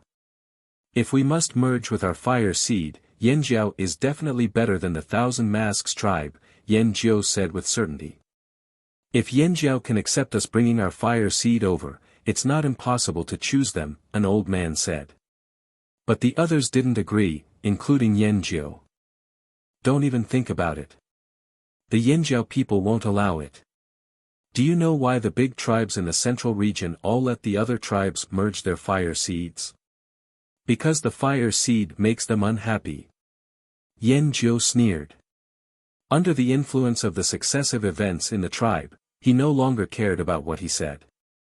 Even if the other party was an elder, he still had to wake them up when they said such childish thoughts. They couldn't see the situation clearly and dilly-dallied until now. As a result, the tribe's situation was getting more and more difficult. Even if they wanted to merge their fire seed, they didn't dare because there were too many people spying on them. Who knew if they would sneak up on them at a critical moment? Yanjiao was the one who urged the new chief to write the letter asking for help from Yanjiao. Yes, the previous chief of the Lu tribe was killed in a battle with outsiders. Not long ago, the tribe elected a new chief. Bai Xing was the strongest person in the Lu tribe, or else they wouldn't have chosen him at a time like this. Although he was strong, his foresight wasn't as far-sighted as the previous chief. Fortunately, he listened to Yanjiao's advice and wrote a letter asking for help from Yanjiao. Looking at the silent others in the tribe, Yanjiao was so angry that his head hurt. He walked away. You guys keep talking. Call me when you have a result. Walking out of the chief's house, Yanjiao looked at the people walking around outside. Their eyes were blank, and they looked absent-minded. Be alert. Yanjiao shouted. The people who were thinking about something were startled by Yanjiao's words. They looked around nervously, and when they found nothing unusual, they took a deep breath. In fact, they weren't so timid before, but a series of events, especially the death of the previous chief, had greatly damaged their confidence. Yanjiao looked at the state of those people and took a deep breath. He wanted to scold them, but after opening his mouth, he sighed and left. When they were facing the Wuxia tribe, they were able to live peacefully because they had the support of several other tribes in the central region. The Wuxia tribe didn't dare to do anything to them. But now the situation was different. Running away would not solve the problem. Those people were outsiders. Perhaps there were other people from other tribes who wanted to take advantage of the situation. But in Yanjiao's eyes, they were all predators. And the Lu tribe was like a stupid bird that was being raised. Facing threats from all sides, they still imagined that they could continue to live a peaceful life. No wonder the Yanjiao called their birds stupid birds. They were fat, but they didn't have strength or brains. Who was to blame for their current situation? The rule of survival in the forest was to catch the weak and stupid ones. Boss! A young warrior ran over from the animal pen, panting heavily. He looked angry. Boss, another stupid bird is missing. Now they also learned from the Yanjiao people to call their birds stupid birds, because Yanjiao also thought they were too stupid, so stupid that it annoyed him. Taken away again. Yanjiao felt tired in his heart. There were a lot of beasts in the animal pen. Although there were guards around, there were always loopholes. The people who were wandering around the Lu tribe would take advantage of these loopholes and destroy the animal pen. Then, they would use food to lure the beasts away. Among them, most of them were stupid birds. Judging from the marks on the edge of the animal pen, yes. The young man who came over was angry and helpless. How can they be so stupid? So stupid. Stupid. Yanjiao wanted to cut open the heads of those stupid birds to find out what was wrong with them. How could they be taken away by a fruit? The ancestors of the tribe trained these birds from their wild state to birds suitable for breeding. But in terms of breeding, it was indeed successful. Yanjiao used to think so too, but now, every time he heard that a stupid bird was taken away so easily, he only felt a sense of helplessness. If these birds were a little smarter, they wouldn't have been taken away so quickly. But things in the world were like this. Since they chose these stupid birds to be domesticated, they couldn't be blamed for being so easily fooled. Not thinking about that, Yanjiao asked again, did anyone get hurt? No. That's good. As for those stupid birds, let's just let them be. At the same time, not far from the Lu tribe, somewhere in the forest, about 20 people gathered together in a circle. In the middle of the circle was a bonfire. Inside the bonfire was the stupid bird that was just taken from the Lu tribe. These people laughed, and the language they spoke was not the common language of the tribe. Chapter 765. Yanjiao walked around the animal pens. The guards didn't seem to be in a good state. Some of them were distracted while others were overly nervous. They lost a stupid bird today, so it was a good thing that no one was injured. Many times before, when they discovered thieves, the guards would fight with them. Casualties were inevitable. Of course, in order to prevent the animals in the animal pens from being stolen, these casualties were unavoidable. However, some people were still worried because they didn't know how long this situation would last. Humans would get tired eventually. They were in the open while the thieves were in the dark. The situation wasn't good for them. Yanjiao pondered. He had already sent out the letter asking for help a long time ago. He didn't know if the Yanjiao people would come.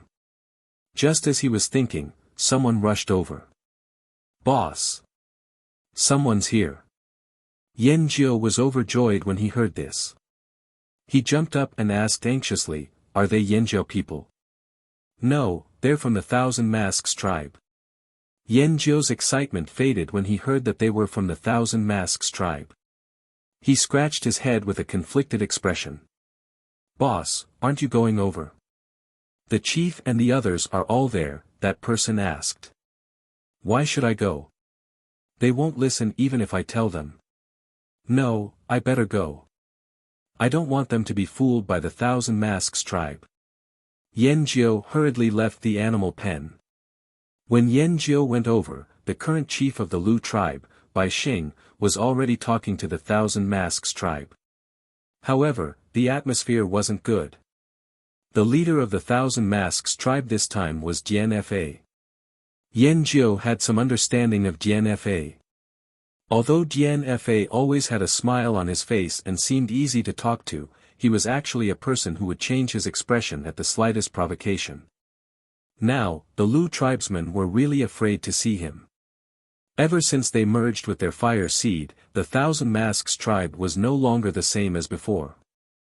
No, it seemed that after merging with their fire seed, all the major tribes in the central region changed.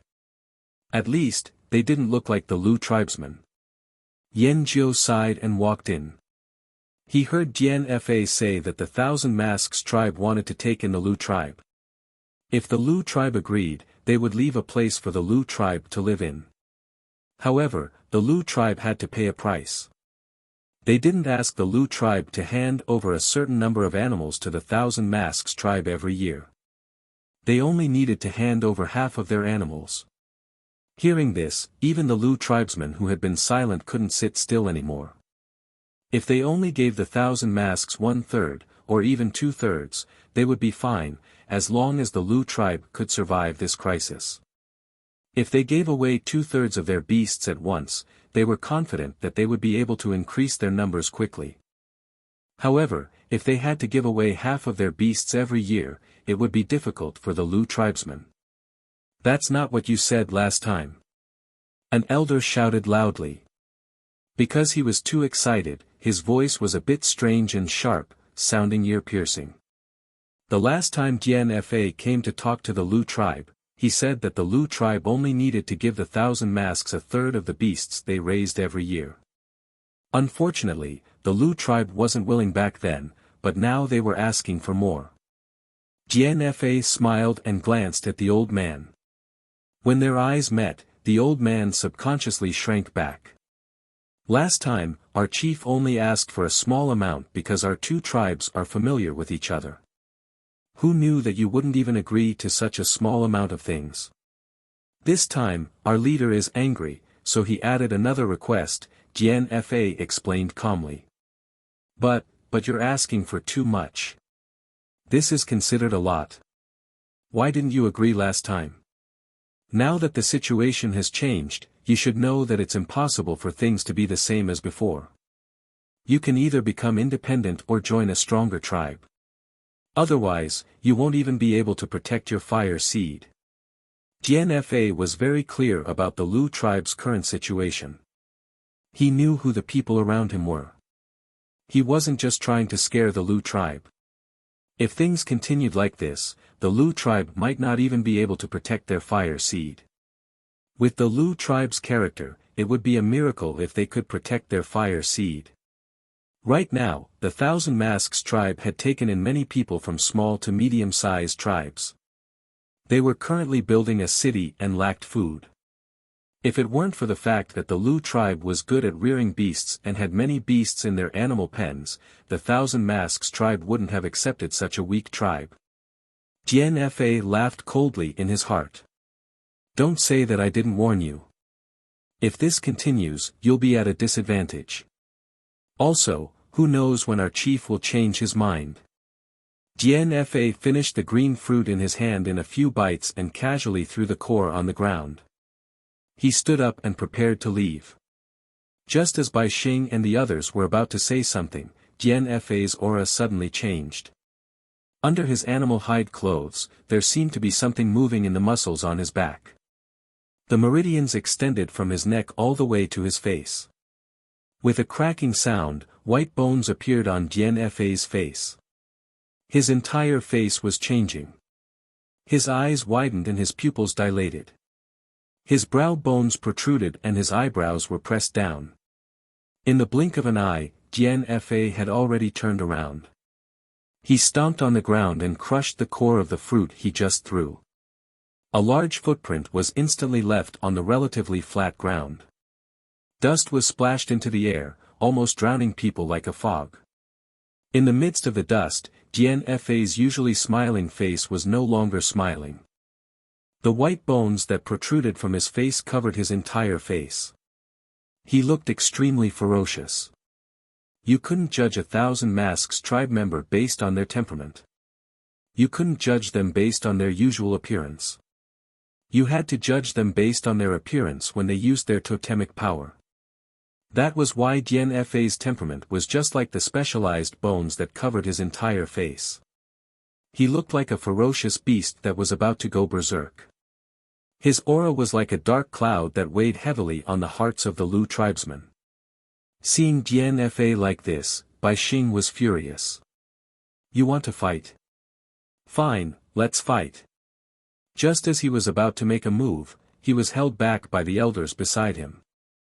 Fa glanced disdainfully at Bai Xing, whose face was red with anger.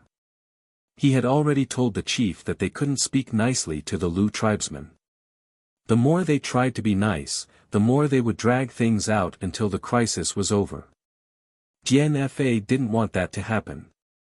If he showed them a strong stance, they would naturally back down. Look, wasn't this the case now? A bunch of cowards. We need time to think, an elder said with difficulty. Wasn't the time I gave you last time enough? How long do you want to think? GNFA's cold voice rang out in the room. His tone was filled with impatience. Seeing that the Lu tribesmen were about to say something, GNFA waved his hand as if he was swatting flies. I'll give you 3 more days to think. After 3 days, I'll leave with my people. In other words, if the Lu tribesmen agreed to move after 3 days, GNFA would bring them to the Thousand Masks tribe's territory. If they didn't agree, he would wash his hands of this matter. They wouldn't care if the outsiders robbed or killed the Lu tribesmen. Since they didn't want to come to their territory, they wouldn't care about their business either. GNFA didn't allow the Lu tribesmen to say anything. In the end, GNFA brought the 500,000 Masks warriors to the Lu tribesmen's living quarters. They were treated to good food and drinks. Yanjiu watched from the beginning to the end. He didn't say anything. He remained silent with a dark expression on his face. He didn't want to see the elders' attitude, but he knew that they were worried. He didn't know what to say.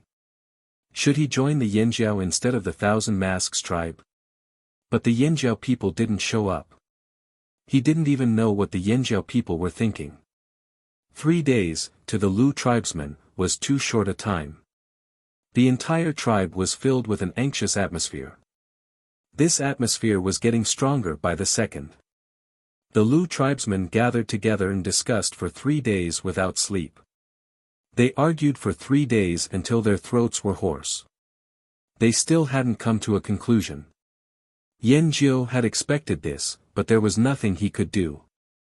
Although he was the leader of the tribe, there were still many people above him. His suggestion couldn't get the others to agree. Even Bai Xing, who had a good relationship with him, was pessimistic. As the sky gradually brightened, everyone became more and more agitated. It didn't matter if it was the people in the room or the other Lu tribesmen. The deadline was approaching. They had to give GNFA an answer. Early in the morning, GNFA's eyelids twitched. He had a feeling that something was about to happen. It was a bad feeling. After some thought, GNFA woke up all his subordinates. He was going to force the Lu tribesmen to make a decision. What if the Lu tribesmen don't agree? Are we really going to leave just like that? Asked the Thousand Masks tribesman. GNFA was distracted and didn't answer immediately. Instead, someone beside GNFA said, "Of course we can't just leave like that. No matter what, we have to bring some things back. Since the Lu tribe can't protect their own things, it's better to give them to us than to let the outsiders take them all. Wait for an opportunity to take them. Good idea. Everyone, remember to take as much as you can. Don't let the outsiders take everything." GNFA didn't say anything as he listened to the discussion. He had the same thought in his mind. Sooner or later, the Lu tribe would be robbed by those outsiders who gathered here. Why should they leave empty-handed? The atmosphere at the Lu chief's place became even more tense because of GNFA's arrival. What's the result? I don't want to wait here forever, GNFA urged impatiently as he sat down on a thick animal hide mat that his subordinates had brought over. It's not the deadline yet," whispered an old man. "Strictly speaking, the 3-day deadline would only end at noon. I don't care. Give me the result now." GNFA didn't want to give these people any more chances to delay. He didn't want to waste any more time. GNFA's eyelids twitched even harder. He raised his hand and pressed it against his eyelids. He made up his mind to solve this problem as soon as possible. The current chief of the Lu tribe, Bai Xing, was so angry that he clenched his fists. If it weren't for the elders beside him holding him down, he would have exploded already. Even as a chief, he had to endure this. It was so humiliating. He wanted nothing more than to die in battle like the previous chief. Bai Xing held his breath and didn't say anything. He looked at the shaman. The shaman sighed helplessly and said to Jian Fa, "Now isn't the best time to merge the fire seed." Jian Fa frowned. This was an excuse, but it was also the truth. If the Lu tribe failed to merge their fire seed here, they would be crippled. What would they do with a crippled tribe? "We can go over first. We can merge after we get there. We must merge," Jian Fa emphasized. The shaman looked at Bai Xing after hearing this. This was the only thing they could do. Under the urging of the elders, Bai Xing took a deep breath and suppressed his anger. He was about to say something when his expression suddenly changed. The others in the room also had the same reaction. Yan Jiao stood up and rushed out. The Lu tribesmen might be slow when it came to other things, but they could sense the movements of their animals very quickly. As for the animals that were stolen, they were lured away on their own accord. When they left, they didn't make any movements at all. That was why the guards didn't sense them. At this moment, the Thousand Masks people didn't see much movement at the beast pens. However, it was a different story for the Lu tribesmen. "What's going on? Are those outsiders here again?" Yan Jiao asked. I don't know." The person who was asked was still in a daze. "What are you looking at? Go to the beast pens and see what's going on." Yan Jiao roared. He was so angry that the veins on his forehead almost popped out. What time was it now? How could they still be in a daze? As he spoke, Yan Jiao was about to rush towards the beast pens. It was safer for him to go there himself. These brats were probably under too much pressure. Their emotions were unstable. They might not be able to see anything. Just as he took 2 steps forward, Yan Jiao saw one of his team members rushing towards him with a big black bull on the leash. That bull was the one they used to pull their carts. It was different from the other animals. This bull was more alert to its surroundings. It had been through a lot and was more sensitive to danger. At this moment, the black bull was anxiously kicking the ground with its hooves. "Something's wrong." Yan Jiao frowned. Then he thought of something and his face lit up.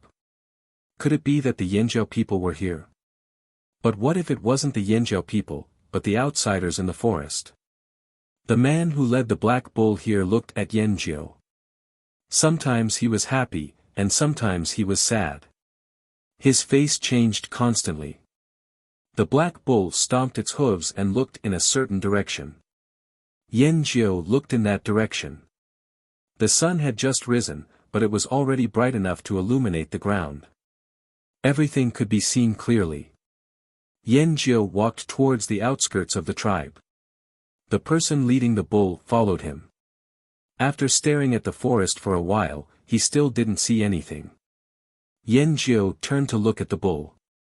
When he saw that the bull was looking up into the sky, he immediately looked up. There was the shadow of a bird high up in the sky. Soon, the bird's shadow grew bigger and bigger. It flew across the sky like a gust of wind. A figure fell from above. Jian Fa and the other Lu tribesmen were also walking over. Of course, they saw this scene too. Boom! It was as if a huge rock had fallen to the ground. The moment the figure touched the ground, a loud bang rang out. Cracks spread out like a spider web. The soil was forcefully peeled off from the ground and shattered in an instant.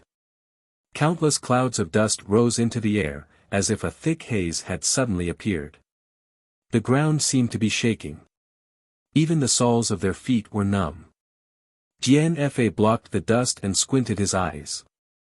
There was too much dust and he couldn't see clearly who was there. He could only hear footsteps approaching. Tap, tap, tap. As the footsteps got closer, the dust was blown away. When he saw who it was, Jian Fa's expression turned even colder. He gritted his teeth and said, "Yanjiao Shao Xian." Every word seemed to weigh 1,000 pounds. After he finished speaking, Jian Fa turned his head to look at Bai Xing and the other Lu tribesmen. His gaze was as sharp as a knife as he squeezed out a sentence from between his teeth. He gritted his teeth and said, "You really found Yanjiao people."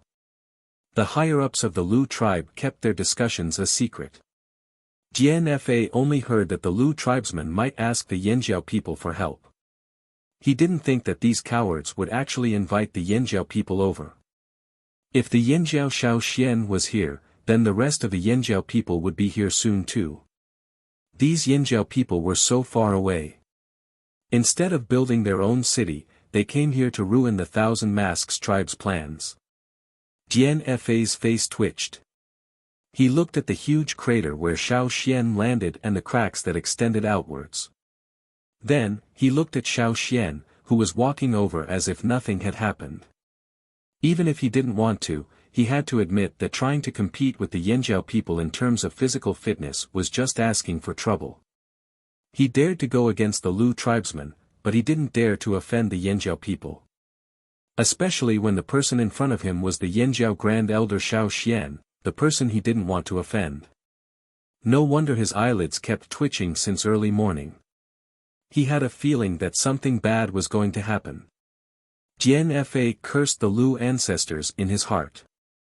Aha! When Yan Jiao saw Shaoxian, he felt as if the haze in his heart had finally dissipated. Seeing Shaoxian here meant that the Yanjiao people really wanted to help them. "Shaoxian, you're finally here." Yan Jiao's smile was a little stiff under Jian Fa and the other Thousand Masks people's sharp gazes, but his eyes were filled with excitement. He looked behind Shaoxian and asked, "You're the only one here? The others are still behind us." "I'm here with another person," Shaoxian said. "Huh? Where's the other person?" As soon as Yan Jiao finished speaking, he heard a scream from the forest. Not long after, he heard the sound of something being dragged through the bushes. A cloaked person was holding a stranger by the neck and dragging him over. No matter how the stranger struggled, hit him, or even scratched him with his fingernails, the cloaked person's grip didn't loosen at all. The cloaked person's other hand was dripping with blood. However, the stranger didn't have any visible injuries, so it was obvious that the blood was from someone else. Of course, this wasn't the main point. The Lu and Thousand Masks tribesmen all stared at the sword in the cloaked person's chest. The sword had pierced through the cloaked person's body, but there wasn't a single drop of blood. As the wind blew, the linen cloak at the man's chest stuck to his body, allowing others to see clearly that the sword had really pierced through the man. However, there wasn't a single drop of blood on the cloaked person's body. He was even able to walk over, as if he wasn't affected at all. "Did you get hit?" Shaoxian asked. "I'm fine." An emotionless voice sounded. Yan Jiao and the others were dumbfounded. How could he be fine after being pierced through? Just as they were thinking about this, they saw the cloaked man use his bloody hand to grab the hilt of the sword in his chest and pull it out. After pulling it out, he held the sword in his hand and continued to drag the person as if nothing had happened. Yan Jiao and the others were speechless. The Thousand Masks tribesmen were speechless. Even the person who was being held by the neck was stunned. He forgot to struggle. The surroundings were deathly silent, and even the air seemed to be filled with an icy chill. Everyone who saw this scene subconsciously shrank their necks. Jian Fa's eyelids weren't the only thing that was twitching. His eyes were twitching non-stop. What kind of monster was this? Chapter 766. When Gan Xia dragged Gan Xia over, both the Lu and Thousand Masks tribesmen hurriedly moved aside, keeping at least 10 steps away from him. The scene just now was too strange. They hadn't completely regained their senses, and they couldn't understand it. Before their minds could catch up, their bodies had already stepped aside. This was a reflexive action in the face of danger. Shaoxian looked at the sword in Gan Xia's hand. It was obviously from the other side of the sea, different from the style used by tribesmen. However, the craftsmanship was not as good as the Gongjia families, so he couldn't tell which organization these people belonged to. "How did you get hit?" asked Xiao Xian. "With Gonjia's abilities, he shouldn't have been stabbed so easily." "I wanted to ask something but that person suddenly attacked," said Gonjia calmly. Xiao Xian didn't ask who stabbed him. Judging by the blood on Gonjia's hand, he knew what happened to that person. However, after this incident, Gonjia definitely understood that the people outside were not as nice as the people in Yanjiao. People outside the tribe would kill at the slightest disagreement. Xiao Xian looked at the people around him, then asked Yanjiao, who he was most familiar with, "Is there a place to rest? This isn't a good place to talk." "Yes, yes, yes." Yanjiao nodded quickly, then informed by Xing before bringing Xiao Xian to a house. Xiao Xian, does your friend need treatment?" Yanjiao glanced at the silent Gonjia and asked Xiao Xian. "No, this small injury is nothing to him," said Xiao Xian. Bai Xing and Dian-Fa, who were further away, also heard Xiao Xian's words. They were even more shocked. This small injury? Gonjia was stabbed, how could it be a small injury? Dian-Fa's face twitched but he didn't say a word. He didn't know what to say either. It seemed like the Lu tribe was really going to ask Yanjiao for help. Fight with Yanjiao for a person? Dian-Fa didn't plan to do that for now. He couldn't find the best solution for the time being, so he glared fiercely at the Lu tribesman. After Xiao Xian walked away, he asked, "Are you going to join Yanjiao?" The elders of the Lu tribe looked away awkwardly. They didn't want to meet Dian-Fa's eyes, nor did they say anything. In fact, they were also conflicted. The Yanjiao people would definitely have other demands. If their demands were even more unacceptable than the Thousand Masks tribes, what should they do? Or perhaps, with the help of the Yanjiao tribes, they could get through this calamity first. Some elders of the Lu tribe agreed. According to their thinking, migrating the tribe or merging the fire seed was a matter of life and death for the tribe. How could they make such a hasty decision? He had to think things through. To put it bluntly, they had to drag it out for as long as they could. They had to get through this difficult situation first. While Jian-Fa was hesitating about whether to stay in the Lu tribe and observe, Yanjiao had already told Xiao Xian about the situation. Just as Xiao Xian had predicted, the Lu tribe situation was worse than what was written in the letter. However, Xiao Xian was puzzled. They were already in such a situation, but these people were still hesitating. What are your chief and shaman thinking? If they don't agree to merge the fire seed, we can't let the Lu tribe go. Xiao Xian also told them about Yanjiao's request. Merging the fire seed was a prerequisite.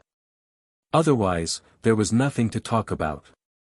Of course, if the Lu tribe didn't choose to merge the fire seed, they would only come to help the Lu tribe clean up the surrounding forest. Then, they would pack up and leave. They wouldn't care about anything else. Yanjiao also had a headache. He was actually in favor of merging the fire seed. Although they wouldn't get used to it in a short period of time, the other tribes had already merged their fire seed. If they stayed the same, their fire seed would become their weakness. However, the elders of the tribe didn't agree. How about this? Go and talk to your chief, shaman, and the elders. Tell them about Yanjiao's conditions. Xiao Xian didn't want the Lu tribe to go. It would be good if they went, but if they didn't go, Yanjiao wouldn't lose anything. After all, they didn't lack food. Yanjiao let Xiao Xian rest here first. He would go and talk to the people in the tribe. What he didn't tell Xiao Xian was that the Lu tribe would definitely migrate. They couldn't survive here anymore. Putting aside the troubles around them, just the internal problems of the Lu tribe. They raised livestock for a living. The ancestors of the Lu tribe settled here because they found a pond that was enough for them to live and raise livestock. However, the pond had dried up during the disaster. At that time, the previous chief suggested that they migrate. Unfortunately, the elders of the tribe strongly opposed it. Later on, there was also the matter of the fire seed, so it had been delayed until now. Yan Jiu's head hurt when he thought about the looks of those elders in the tribe. Yan Jiu relayed Xiao Xian's words to the others. Some of them agreed to merge with the fire seed and move to Yanjiao. Some objected because they didn't want to merge with the fire seed. There were also some who didn't agree or disagree. It was a stalemate again. Bai Xing sat at the head of the table and didn't say anything. His eyes were staring at a certain spot, but they weren't focused. He allowed the others to argue while he thought about other things. After a while, Bai Xing suddenly asked, "When will the other people from Yanjiao arrive?" Yanjiao, who was also in a daze, was nudged by someone beside him. He came back to his senses and said, "About half a day. They'll be here by tonight at the latest." Bai Xing grunted and didn't ask anymore. He continued to daydream. After Bai Xing's interruption, the elders stopped arguing. Someone asked Bai Xing a question, but Bai Xing ignored it. His rough face still had a look that said, "I'm daydreaming, don't bother me." Knowing that Bai Xing, the new chief, was in a bad mood, the elders didn't look too good either. For a moment, the room fell silent. The sun gradually set. Xiao Xian went to take a look at Gan Xie. The person who was dragged back by Gan Xie looked like he had nothing left to live for. That person thought that he would be forced to reveal some secrets after being dragged back. He planned to grit his teeth and not say anything, or make up some lies to fool these tribesmen. However, he didn't expect that this person would ask him questions that he didn't even know how to answer. "Which tribe is your ancestor from? When did your tribe merge with the fire seed? What does it feel like to merge with the fire seed? Why did you abandon your tribe and join other groups? Why did the tribe disband? How can a person not have a tribe?" That person really didn't know how to answer these questions. Why did the tribe disband? How would he know? As long as he was happy, why did he need a reason? He thought that Gan Xie was crazy. His way of thinking was like that of a stubborn and conservative tribesman. Why must people exist in the form of a tribe? These tribesmen were a bunch of country bumpkins. In the end, that person got impatient and cursed at Gan Xie's ancestors. Gan Xie wasn't satisfied with this answer. The result of Gan Xie's dissatisfaction was that the person's neck was broken. "I'm going out for a while," Gan Xie said. "For what?" Xiao Xian asked. "Ask someone else." Gan Xie put on his hood and walked out. There were still many people in the forest around the Lu tribe. He had to use this opportunity to ask more people. When the Yanjiao people came, they would probably be scared away. Whether it was people from the other side of the sea or tribesmen who had merged with the fire seed, he wanted to ask them all. He especially wanted to ask the tribesmen who had just merged with the fire seed. He wanted to know their thoughts. Gan Xie was very persistent in this aspect. Xiao Xian didn't stop him. "Be careful of your head." After all, Gan Xie wasn't a puppet. Puppets could still be controlled to move without a head, but Gan Xie didn't know what would happen to him if he lost his head. Not long after Gan Xie left the Lu tribe, Xiao Xian heard an eagle cry in the sky. "They're here." Not far from the forest outside the Lu tribe, a group of people was running towards them. They even rested for a while before coming here to adjust their condition. The movement of 500 people was naturally different from that of Xiao Xian and Gan Xie. The people hiding in the forest had already noticed them. "It's the Yanjiao people." Some people could recognize them from the totemic patterns on their bodies.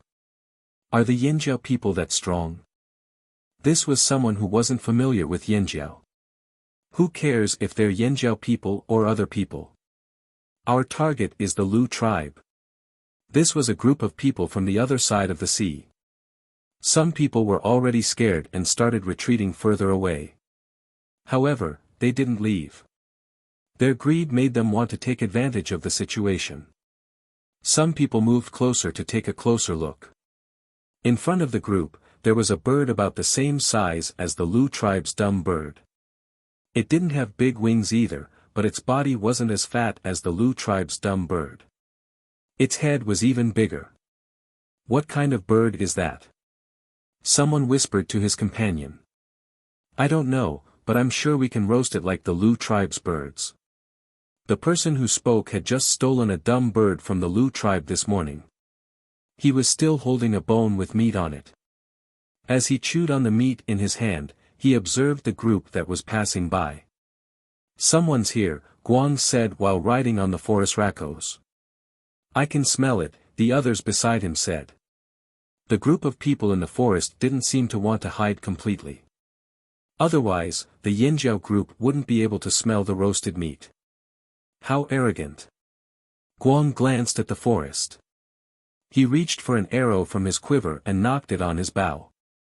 The bowstring creaked as he pulled it. Bang, the vibrations of the bowstring seemed to be plucking at the nerves in one's brain, causing them to tremble. The arrow pierced through the gaps between the branches and broke through the leaves in front of it. The leaves that came into contact with the arrow were instantly pulverized. Before the sneer of the person who had been talking to his accomplice could fade away, he was interrupted by a whistle-like sound that rapidly drew closer. Bang! The arrow pierced into a tree trunk that was thick enough for 5 people to encircle. The entire arrow sank into the tree trunk. On the other side of the tree, the person who was leaning against the tree widened his eyes and looked down at his chest. The roasted meat in his hand fell to the ground. The green arrowhead had pierced through the tree trunk and left a hole in his chest. There was still red blood on the arrowhead. The blood flowed out along the arrowhead and dripped onto the ground. The other people around them couldn't help but cry out in fear and anger. However, when they heard the footsteps coming their way, they didn't dare to stay here. They didn't even care about their companions who were still breathing. One by one, they threw away the roasted meat in their hands and turned to run into the distance. The surrounding birds were frightened by the murderous aura of the arrow. They screamed and flew into the sky. Jian Fa stood at the border of the Lu tribe and looked at the flock of birds in the forest. His eyes were dark and unreadable. Soon, he saw a group of people coming out of the forest. There were 2 fearsome beasts in the lead. One looked like a bird while the other looked a little strange. It looked like a tiger or wolf in the forest. However, it had hooves and made a clattering sound when it stepped on the ground. Bai Xing and the others who were discussing things in the house quickly came out when they heard the commotion. We're finally here. Xiao Xian walked over and looked at the net bags in the group. Guang and the others saw this and dragged the net bags over. Inside were people who were already dead. Their bodies were either cut by sharp weapons or shot by arrows. There was even a person with a hole in his chest. Blood was still flowing out. These are. Bai Xing looked at the people in the net bags. We hunted them when we passed through the forest, the person dragging the net bags said. Oh right, Grand Elder, we saw Gan Xia when we passed through the forest. He said he would be in the forest tonight and told us not to worry about him, a Yanjiao warrior said. Okay, you all must be tired from the journey. Rest first, Xiao Xian said as he looked at Yanjiao. Yanjiao had already arranged accommodation and food. When he saw Xiao Xian looking at him, he quickly said, yes, yes. Everyone, follow me.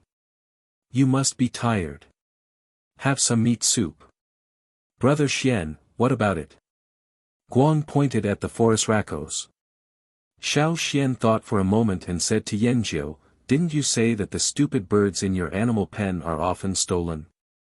Let Xiao Jing go there. There's a nest there anyway. It can be guarded. Yanjiao wanted to say, your bird eats meat. However, he paused and said, okay, bring it to the animal pen. Xiao Xian patted the forest racco's head with the back of his knife and said, guard it well. Don't worry, Brother Xian. I told it along the way. Guang flipped his braid and smiled brightly. Yanjiao was confused. What did they say to the bird along the way?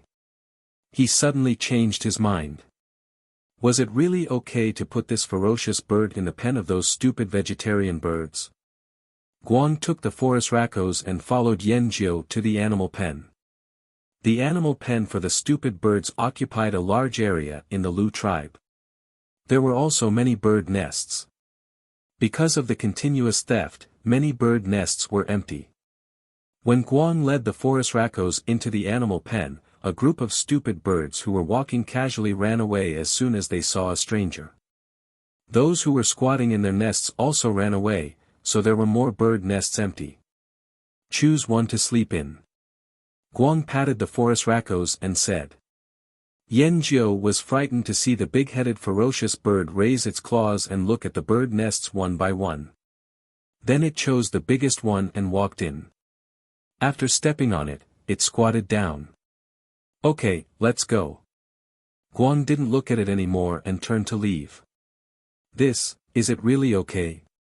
Yen Jiao was still scared. It's definitely okay. It won't eat. If there's one less, you can deduct it from Yen Jiao's reward. Yen Jiao didn't say anything. So these people were so eager to guard the animal pens just to get their reward from Yen Jiao. Yen Jiao's people had already arrived. It was time for the Lu tribe to make a final decision. Jian Fa didn't leave yet. He was waiting for the Lu tribe's decision. Xiao Xian wasn't in a hurry. No matter what the Lu tribe's decision was, they would rest for the night and clean up the forest tomorrow. Their goal wasn't just to decide if the Lu tribe would move or not. In the forest, the people who were hiding in various places were already starting to get anxious. Should they stay here and wait for a chance to make some money, or should they run away first? Judging from the looks of it, Yen Jiao wasn't easy to deal with.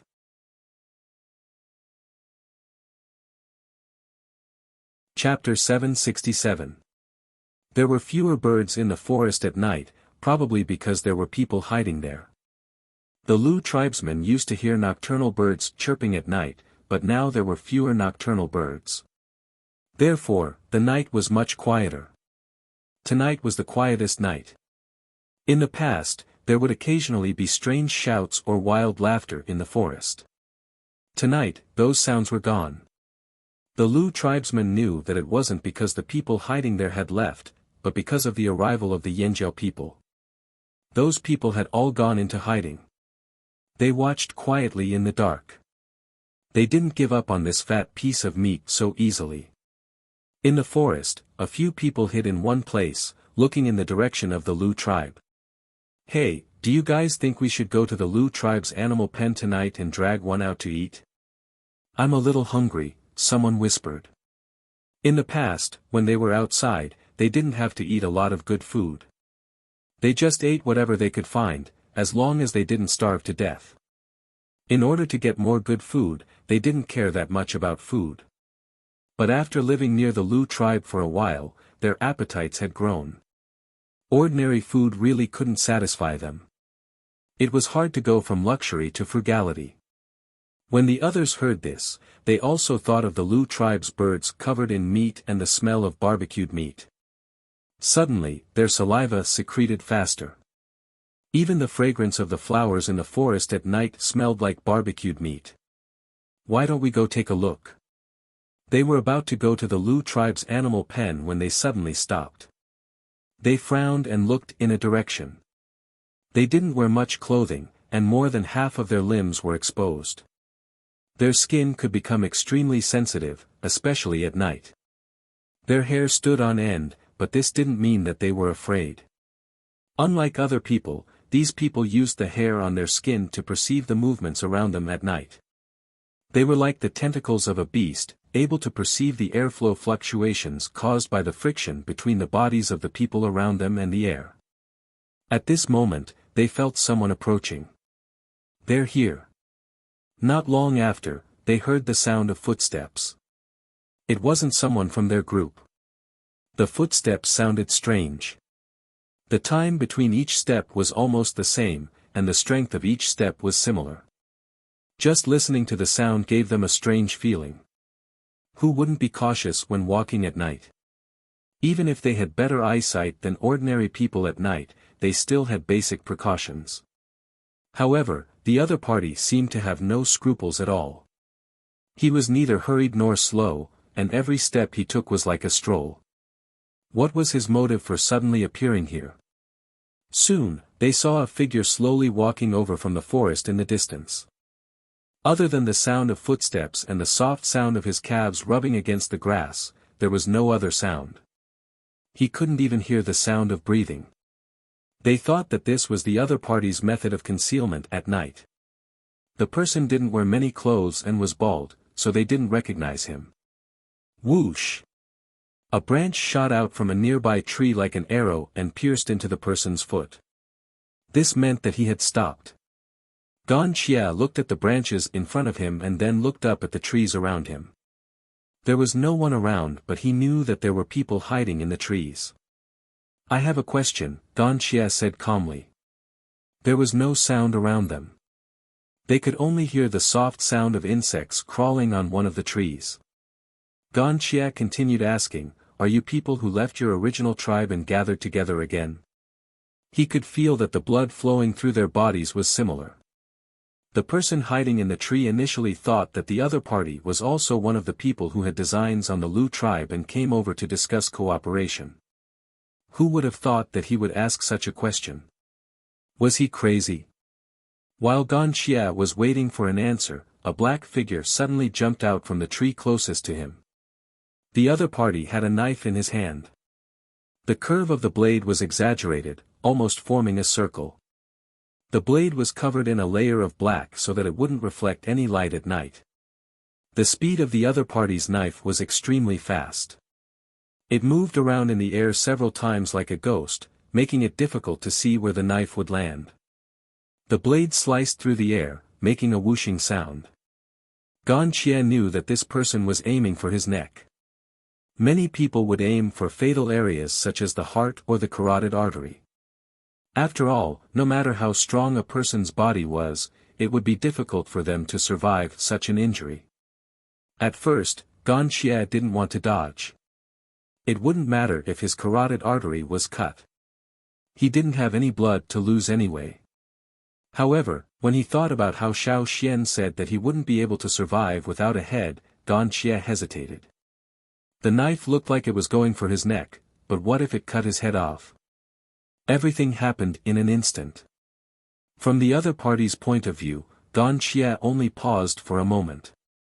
Soon, Gan Xie dodged the knife. He wasn't afraid of the knife at all. He shook his shoulder and collided with the other party. Gan Xie's body was stronger than the Yinjiao people. His bones were even harder than the Yinjiao totemic warriors. The person who attacked Gan Xie didn't look weak either. In fact, if Gan Xie and the other person were to be compared at the same time, the other person looked stronger. However, at the moment of collision, the sound of bones breaking could be heard. The other person was sent flying and landed heavily on the trunk of a tree. The crown of the tree shook from the impact. It looked like the leaves were about to fall off. The knife didn't injure the other party. Instead, one of the people on his side was sent flying. At this moment, the other people hiding in the tree were shocked.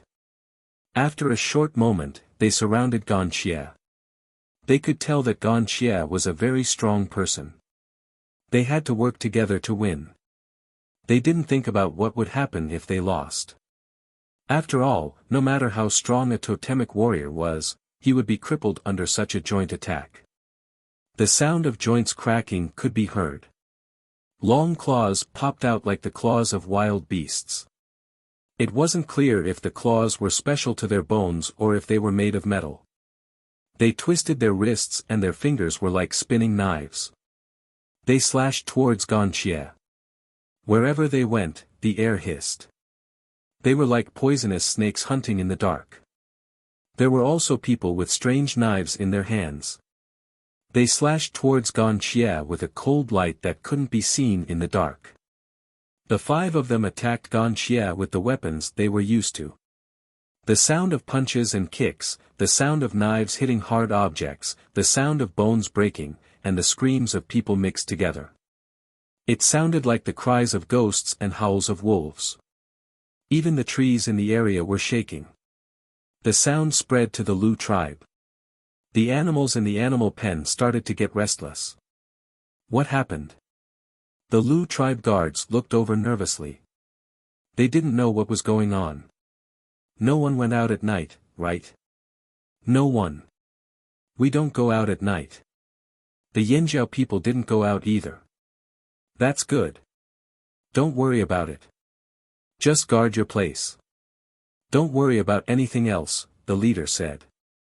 Although he said that, the guards kept looking over at the forest from time to time. They wondered what was going on. Did the people hiding in the forest start fighting? Or did someone else come over? Ever since the incident happened, the Lu tribesmen had been under a lot of pressure. Every movement made them overthink. While the Lu tribe guards were distracted, not far from the animal pen where the dumb birds were kept, 3 figures took advantage of the fact that the moon was obscured by the clouds.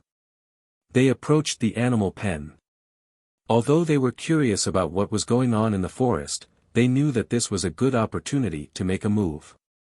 While the noise attracted the guards, they would be able to make a move on the animal pen where the dumb birds were kept more smoothly. During this period of time, they had been working almost every day.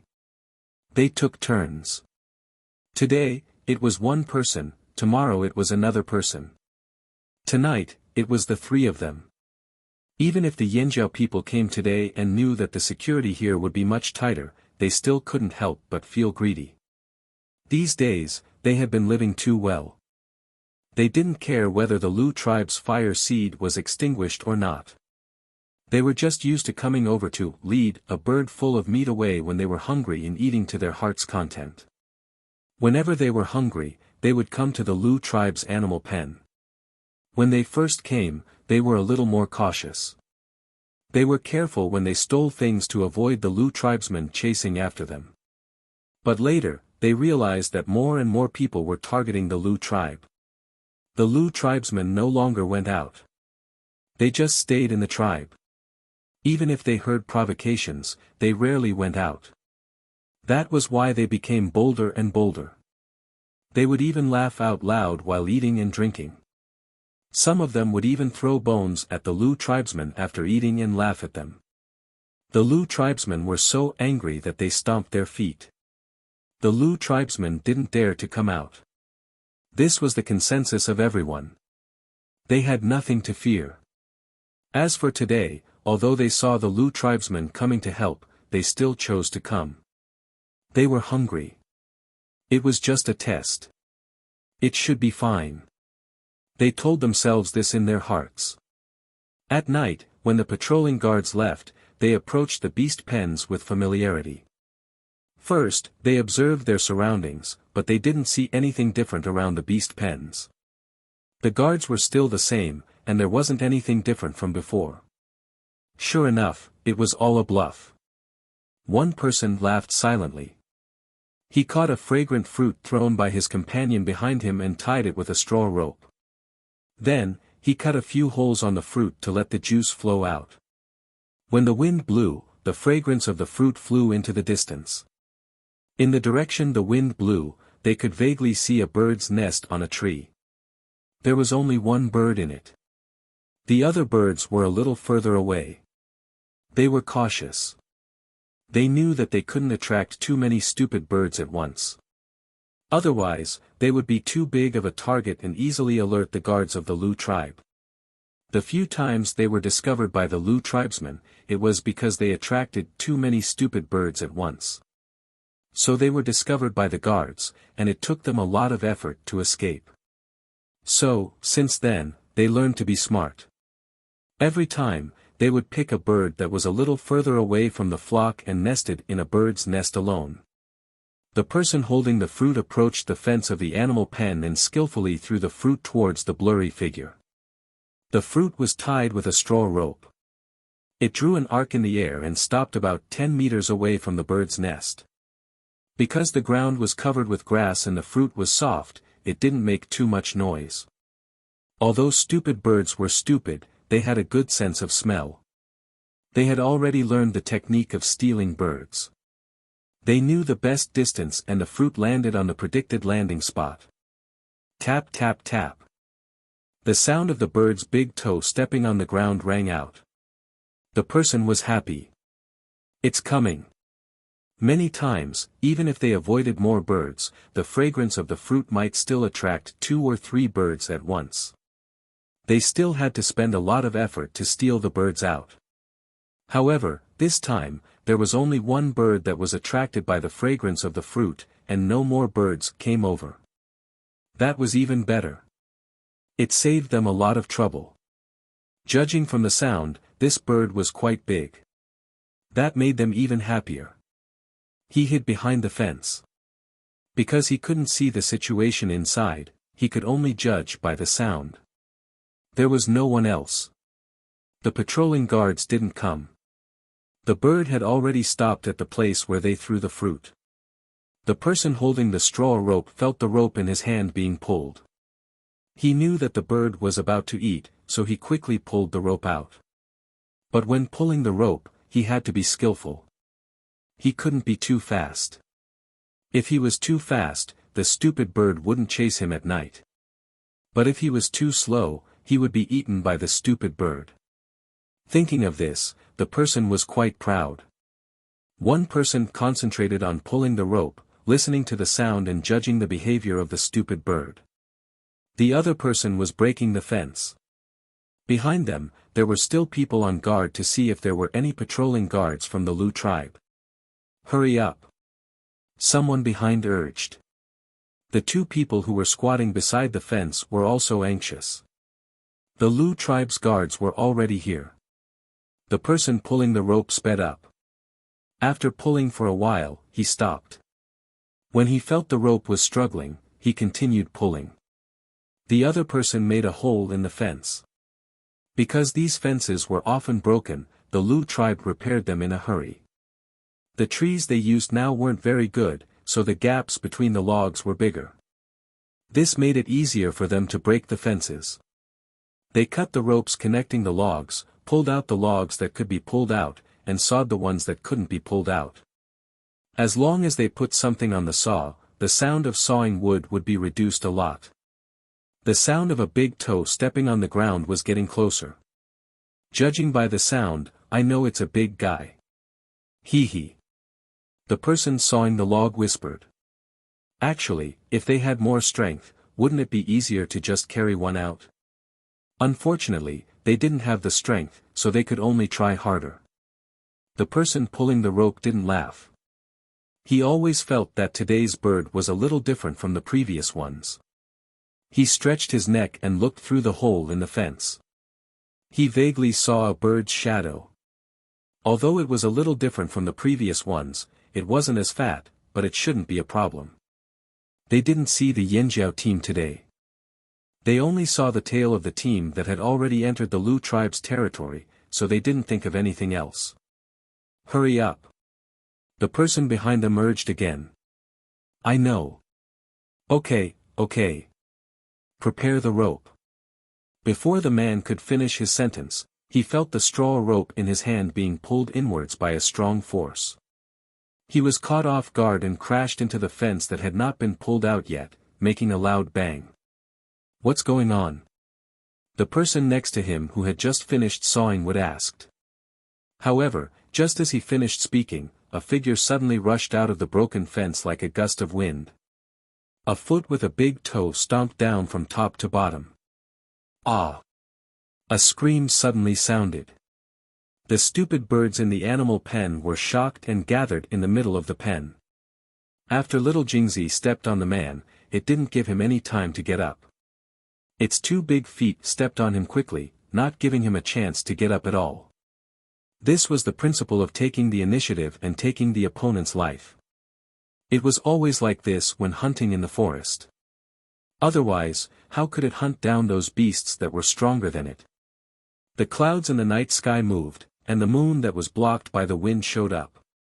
The person who was pulled by the rope and bumped into the fence turned his head and saw his companion being stepped under the bird's claws. With the help of the moonlight, he saw the bird coming out of the animal pen. He only felt a chill run from his tailbone to his brain. This wasn't the kind of stupid bird that they usually ate. Its body was obviously similar to those stupid birds, but the two claws in front of him were much sharper and stronger. They were like hooks, and the skin would be torn off if they were hooked. Quick, someone is stealing stupid birds again. The Lu tribe's patrolman heard the noise and ran over. When the person in the forest saw the situation change, he quickly ran towards the animal pen, wanting to pull his companion out. However, as soon as he ran out of the forest, he saw a big bird jump up in the dark. Its two big claws kicked one of his companions away. As for the other, he fell to the ground and struggled weakly, unable to get up at all.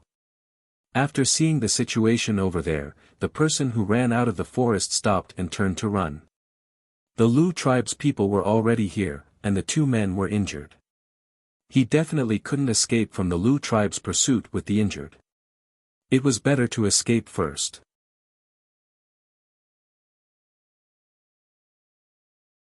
Chapter 768. When the patrolling guards rushed over, they only saw two heavily injured people. One of them had been hit by the bird's beak and immediately fell to the ground. They didn't know if he was dead or alive. After repairing the broken fence, the Lu tribesmen looked back a few times before they left. The giant bird that the flaming horns brought over had already returned to its nest. They were worried that this ferocious bird would harm the stupid birds in the animal pen, but now it seemed that not only was it harmless, it was also very beneficial. Didn't they just catch two bird thieves? Perhaps because they knew that the bird thieves had been caught, the other people in the forest didn't make any moves. The next day, the rested Yanjiao warriors walked out of the Lu tribe.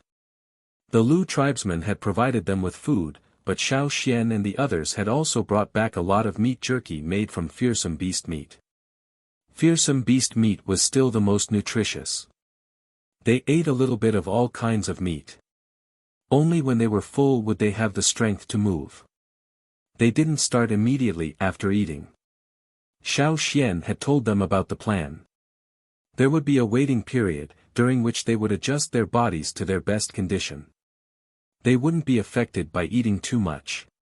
The chief of the Lu tribe, Bai Xing, came out early in the morning. He was waiting to see how the Yanjiao would deal with the people in the forest. Jian Fa and the 1,000 Masks remained in the Lu tribe. They didn't leave because they wanted to wait for the Lu tribesmen's final decision. They also wanted to see what the Yanjiao would do next. Xiao Xian stretched his arms and looked up at the sky. Cha-Cha had already scavenged for food and was circling in the air. Xiao Xian whistled. He jumped onto Cha-Cha's back and flew up into the sky. Xiao Xian's field of vision gradually widened. He could see the forest in the distance clearly. Taking a deep breath, Xiao Xian shouted, "Everyone in the forest, listen up. Other than the Yanjiao tribesmen, all of you must leave before noon. Otherwise, we will kill you." His voice was like the roar of a fearsome beast. It swept through the forest and spread into the distance. In order to let the people inside understand, Xiao Xian shouted in the tribal language and then in the language of the other side of the sea. Ganqia belonged to Yanjiao now, so Xiao Xian wasn't wrong.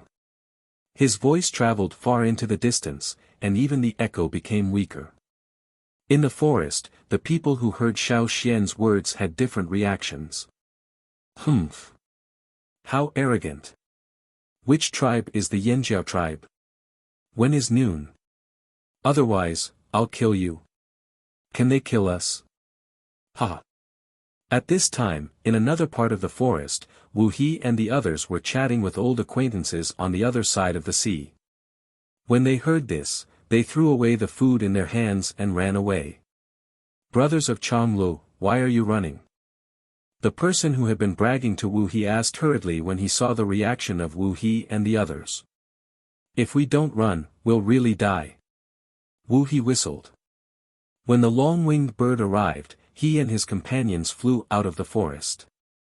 They wanted to watch the show, but they had to avoid this troublesome place. They had to at least make sure they weren't affected.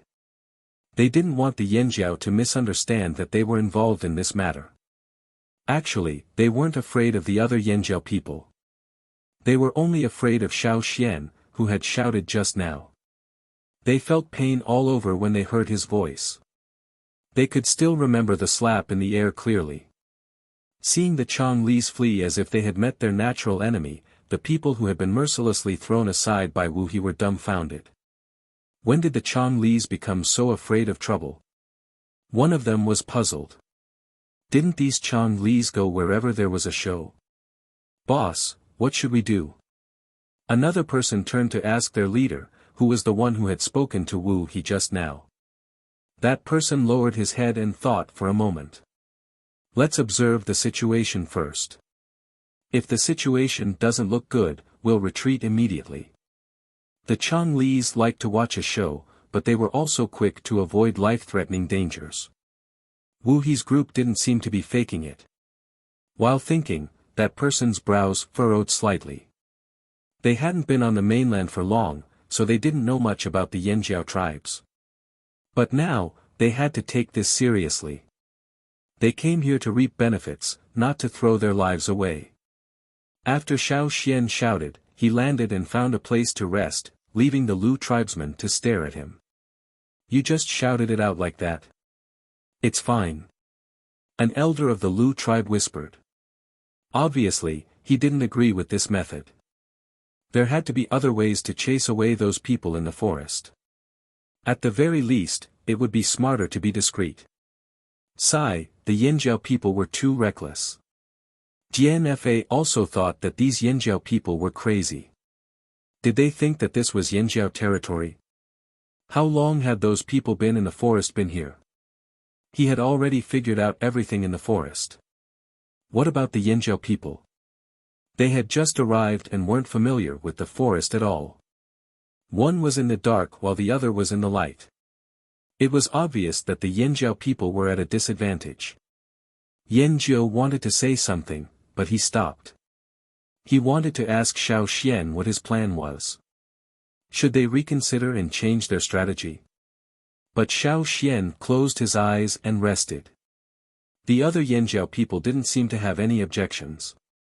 In the end, he could only sigh. He was still worried. The sun in the sky gradually moved up, and the shadows cast by the people on the ground gradually shortened. Xiao Xian opened his eyes and looked at the sun in the sky. He stood up and called out to the others. Let's go. The Yanjiao people who had been sharpening their swords for a long time were energized. They immediately followed Xiao Xian out of the Lu tribe. At the border, the Lu tribesmen had already pulled open the wooden gate. They watched as the Yanjiao people walked out. They stared at the Yanjiao people who walked past them. They were curious as to whether these people would enter the forest just like that. The moment they stepped out of the Lu tribe's perimeter, the totemic power in Xiao Xian's body surged like boiling water. It roared, and the totemic patterns appeared. Red flames emerged from the totemic patterns. Then, the people around Xiao Xian and behind him also experienced the same change. The second, the third, the fifth, the 10th, 100, similar totemic patterns and flames appeared on their bodies. From afar, it looked like they were about to merge into one. It was as if someone had thrown a piece of firewood into a pot of oil.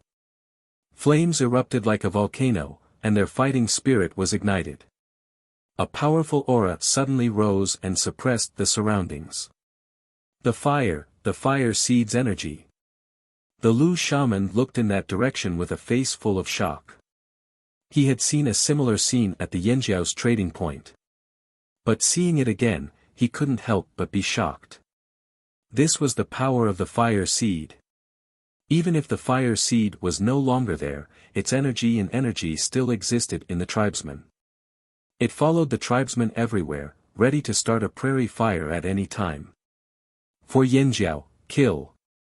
As soon as the word kill was spoken, Xiao Xian raised his foot and stomped it hard on the ground. There was a loud boom. The ground didn't crack, but it shook. The two large stones the Lu tribesmen placed at the gate of the perimeter wall were shaken off the ground. The Lu and Thousand Masks people who followed behind all felt their feet go numb. The stomping sound was like a war drum, announcing the start of this battle. For Yanjiao, kill! Close to 500 warriors roared in unison. Their voices were so loud that it seemed like they were going to overturn everything around them. Their murderous aura was so strong that it made the sun's temperature drop by a few degrees. It made people's hair stand on end. The energy of the Yanjiao fire seed instantly covered the entire area. It was so strong that the Lu tribesmen had the urge to retreat. Some of them even retreated, wanting to get as far away from the Yanjiao people as possible. These Yanjiao people were still eating and laughing together yesterday. But now, these Yanjiao people were in a terrifying state. They were like ferocious beasts with their fangs bared, ready to pounce. Bai Xing looked at the Yanjiao people and felt like he was hallucinating. It wasn't just 500 totemic warriors, but tens of thousands of them. It was as if the entire Yanjiao tribe had gathered here. It was so powerful. This. The shaman of the Lu tribe widened his eyes. His pupils dilated, and his Adam's apple bobbed up and down. What a strong fire seed! Even the fire seed in their fire pit seemed to be suppressed by it. Even if it was a battle spirit, it shouldn't be like this. The elders beside the Lu shaman gasped. Is it like this after merging with the fire seed? Aren't they, only 500 people? Why is there such a strong fire seed energy? Xiao Xian waved his hand and the team split into two groups. They ran in different directions like wolves and tigers. They knew where they were at a disadvantage. They weren't familiar with the terrain, but this wasn't a forest where fearsome beasts lived. They only needed to pay attention to the people hiding in the dark. Since they were in the open, then they had to be more direct. Weren't the people hiding in the forest familiar with the terrain? Weren't they able to hide in the dark? Fine, then let's chase those hiding in the dark out first. The two teams were like two knives on the rotating shaft of a meat grinder. They began to rotate in the forest. The people in the group were like fearsome beasts rushing forward. The ground under their feet trembled under their feet. They didn't seem to want to hide anything. The people in the forest felt the ground tremble closer and closer. Every sound was like a sudden clap of thunder, shocking them to the core. Some people who heard the shout in the morning and didn't leave were already regretting it. Leave? Or stay here? Maybe if they avoided the Yanjiao tribe's search, they would be fine. Many people thought so. However, they soon realized that they didn't understand the Yanjiao people. Boom! A tree trunk as thick as 5 people was brutally kicked by a Yanjiao warrior. Half of the tree was kicked away. The tree is down, let's see where you can hide. Change trees. Go ahead, let's see if you can escape faster or if we can surround you faster. The knives and axes in their hands flashed with cold light under the scattered light in the forest. The sharp edges of the knives and axes cut through the air, drawing a cruel cold light. You damn Yanjiao people! Before the heavy branches fell to the ground, several figures were forced to flee in different directions. Dozens of arrows pierced through the trees, whistling through the air as they chased after them. The warriors with knives, axes, hammers, spears, and other metal weapons followed closely. In this chase and encirclement, the division of labor was clear. One group was responsible for fighting, just like the wolves in the wolf pack who were responsible for chasing and intimidating the deer. The other group was responsible for attacking in the open. There was also a group of people who lowered their presence in the group at the beginning, but were secretly looking for opportunities to take their lives. Imitation was human nature and instinct. The ancestors of the tribesmen imitated the beasts in the forest to hunt. The predators in the forest had all sorts of ways to obtain food, and the tribesmen learned a lot from them. Then, they summarized, passed down, and improved.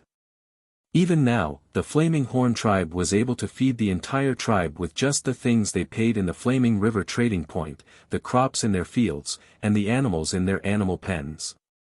However, they never stopped hunting. Because of this, they were able to maintain their peak condition and fight at their best. Bang! Bang! The sound of bowstrings vibrating could be heard. The arrows whistled through the air as they flew towards the forced-out targets.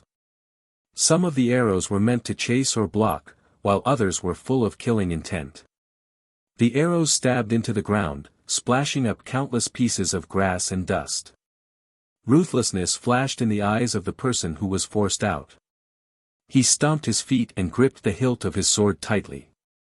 He turned around and slashed with his sword. The next moment, his sword collided with the saber that was shining like a cold star, creating sporadic sparks. At some point, he thought he was going to be sent flying.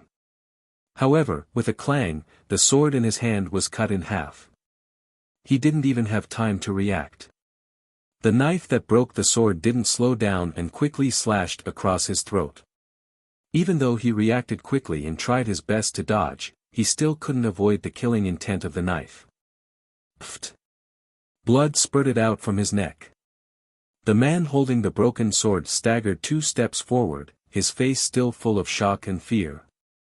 Xiao Xian didn't look at that person again and continued forward. The other Yanjiao warriors also followed, the air currents from their movements pushing the people standing there to the ground. The fallen man looked at the bloody figures stepping over him and deeply regretted not leaving when he heard the shout in the morning. If he had left, he wouldn't have died here. His vision gradually darkened. He didn't have time to regret. Before he died, he thought that the other people who stayed in the forest would probably end up like him. If he could do it all over again, he would definitely run away as soon as he heard the words, Yanjiao. No amount of temptation was more important than his life. The blood-stained Yanjiao warriors didn't look at the fallen men, nor did they think about what they were thinking before they died. They continued to clear out the people hiding in the dark in the forest. The smell of blood in the forest became stronger and stronger, carried farther and farther by the wind. The people who thought they were lucky heard the sound getting closer and closer. Even their bones trembled. If they left now, wouldn't it be too late? In the distance, scavenger birds smelled the scent and flew over. On the Lu tribe side, the people standing on the outer wooden walls listened to the movements in the forest. They looked at the trees that were kicked into the air from time to time, and the muscles at the corners of their mouths twitched. In the past, when the Yanjiao tribe was still in the fearsome beast forest, Yanjiao often brought people with him to deliver baby beasts. However, he had never seen the Yanjiao people in battle. More accurately, he had never seen them in their hunting mode. Too cruel. The current chief of the Lu tribe, Bai Xing, looked over in a daze. An indescribable complex feeling arose in his mind. The shaman of the Lu tribe smelled the scent of blood carried by the wind and thought of the records left behind by their ancestors about the Yanjiao people. The Yanjiao people, no matter if it was 1,000 years ago or 1,000 years later, always liked to use similar methods. Simple and violent.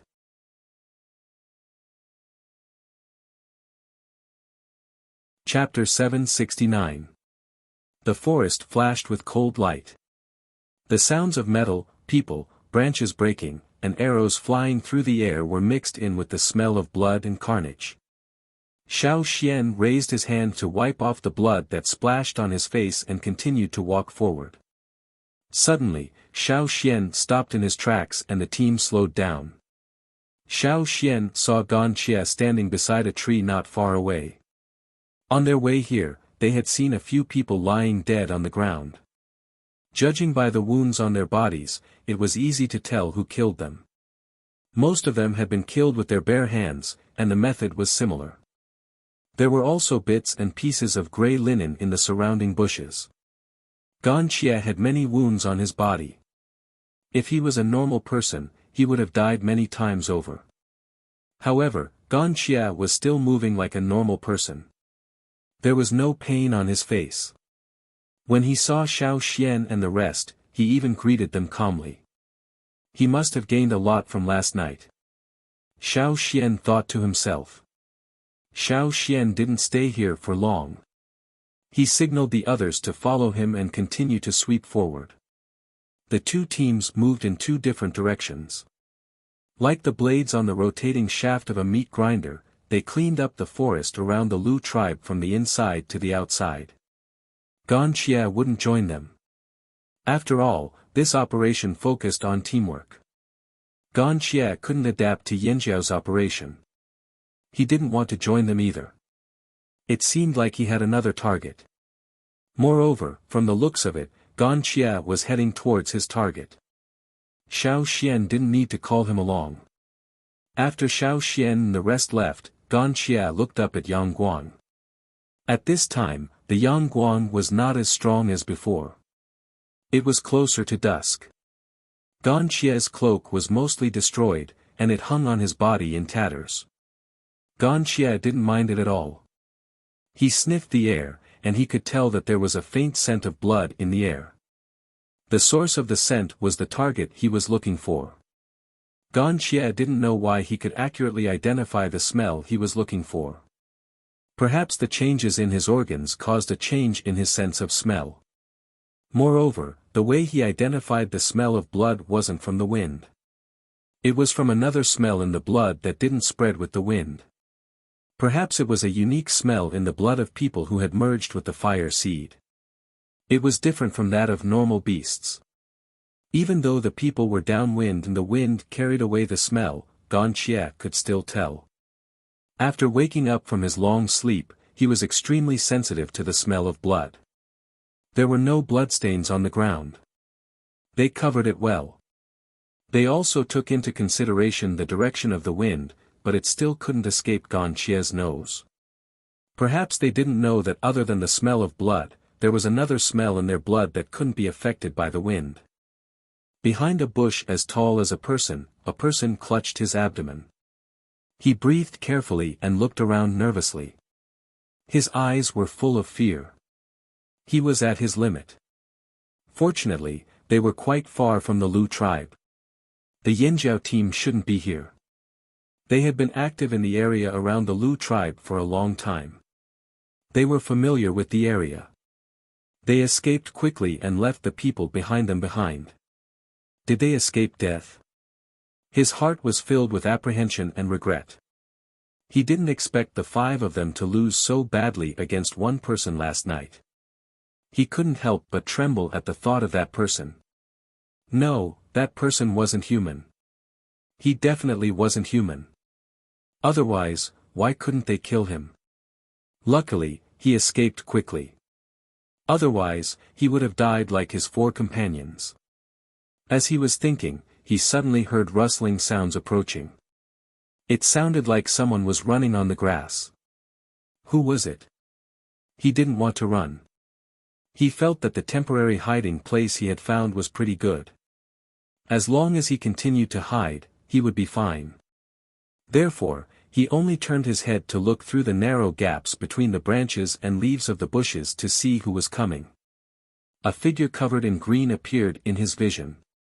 He was so shocked that he almost stopped breathing. His blood seemed to freeze. How did this person catch up? Run! He thought, but his body was a step too late. An arm came straight at him like a spear. The next moment, he felt like his jaw was hit by a hammer. His whole body was lifted high into the air. His face contorted from the pain and broken bones. After landing heavily on the ground, he wanted to speak. He wanted to answer the question that they had ignored and didn't answer. He wanted this person to let him go, but the bones in his jaw were severely fractured. It was difficult for him to even open his mouth, let alone say a clear and complete sentence. Looking at the person walking over step by step, he used his arm to support himself. He wanted to run away again, but this time, he didn't have the chance. A hand pressed down on his head, forcing him back to the ground again. Bam! His head hit the ground, causing grass and mud to splatter in all directions. He was already seriously injured, so he couldn't withstand the impact. His mind was in a mess. Crack! There was the sound of bones breaking. The person on the ground stopped breathing. Gan Xie retracted his hand from the person's head. When he got up, he was still confused. Why did these people look down on tribesmen? It had nothing to do with their strength. After all, these people weren't that strong. Gan Xie didn't understand. Why did these people feel so superior when they no longer lived as tribesmen? Although these people didn't answer Gan Xie's question directly, their reactions and words were filled with disdain. It wasn't just these 5 people. There were others too. These people from the other side of the sea made Gan Xie unhappy when they talked about tribesmen. When he was in a bad mood, he didn't hold back. Weren't these people tribesmen too? Even if their way of life had changed, they shouldn't be so disdainful. Did the fire seed change, or did the people change? Gan Xie maintained his posture and started to think. No, the fire seed was still the fire seed. It was just that the people had changed. Just like himself. Gan Xie rubbed his fingers. The blood on his hand was still warm. It was much warmer than the blood on his body. That was because Gan Xie didn't have any body temperature. Gan Xie didn't look at the person on the ground. He glanced at the trees in front of him. He wanted to walk over, but after looking at the sky, he turned and walked back to the Lu tribe. He was hungry. When he saw the blood, he felt hungry. He even wondered if he should use the man's blood to alleviate his hunger. However, this was just a thought. He didn't actually do it. He wasn't interested in drinking human blood for now. After Gan Xie left, a few figures walked out from the bushes in the direction he was looking at. Their faces were pale and they were frightened. They came from a mid-sized tribe in the central region. After merging with the fire seed, the people in the tribe were like wild horses out of control. All kinds of thoughts started to form in their minds. After hearing about the Lu tribe situation, they came over to take advantage of the situation. Who knew that they would almost lose their lives before they could take advantage of the situation? They didn't come out when Xiao Xian shouted in the morning. They only came out when they heard the Flaming Horn tribe's frightening movements. They thought they had already left the warning area, but when they heard the commotion, they decided to come over and take a look. They thought they might be able to pick up some treasures, but who knew they would meet such a terrifying person? They believed that the person they were looking for must have noticed them. He just didn't care about them for some reason. At this moment, they felt extremely lucky. When dusk fell, the 2 teams of Yanjiao walked out of the forest covered in blood. They had been killing non-stop for half a day. They were exhausted physically and mentally. Their nerves were also tense. They were in their peak state when they were hunting in the forest. They felt like they were on fire.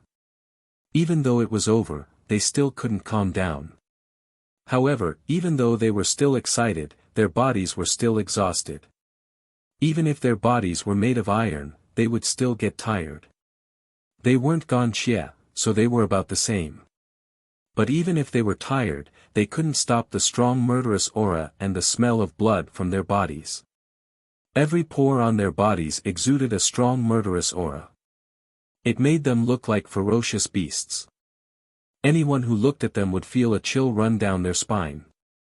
Even people who were used to seeing blood and death couldn't help but avoid them at this moment. When the Lu tribesmen saw the Yanjiao people coming over, they immediately opened up a path. They were nervous when they were more than 5 steps away from the team. After coming out of the forest, the people in the team felt much more relaxed. They even put their arms around each other's shoulders and laughed. It was just like when they were returning from a hunt. The injured had already been sent to the Lu tribe for treatment. They brought their own medicine. The medicine in the Lu tribe wasn't any better than the Yanjiao medicine. Bai Xing was just about to go up and say something to Xiao Xian when his gaze swept past the Yanjiao team. He looked at the back of the team and asked, "Hey, who's that?" Xiao Xian turned his head and smiled, "It's Gan Xie, the one who was with us before." He was wearing a cloak. The Lu tribesmen were shocked. Was this the person who was stabbed with a sword but was fine? Yesterday, Gan Xia was wearing a cloak and a hood so they couldn't see his face clearly. Also, he wasn't here last night so they didn't know what he looked like. Now that he wasn't wearing a cloak, they could see his face clearly.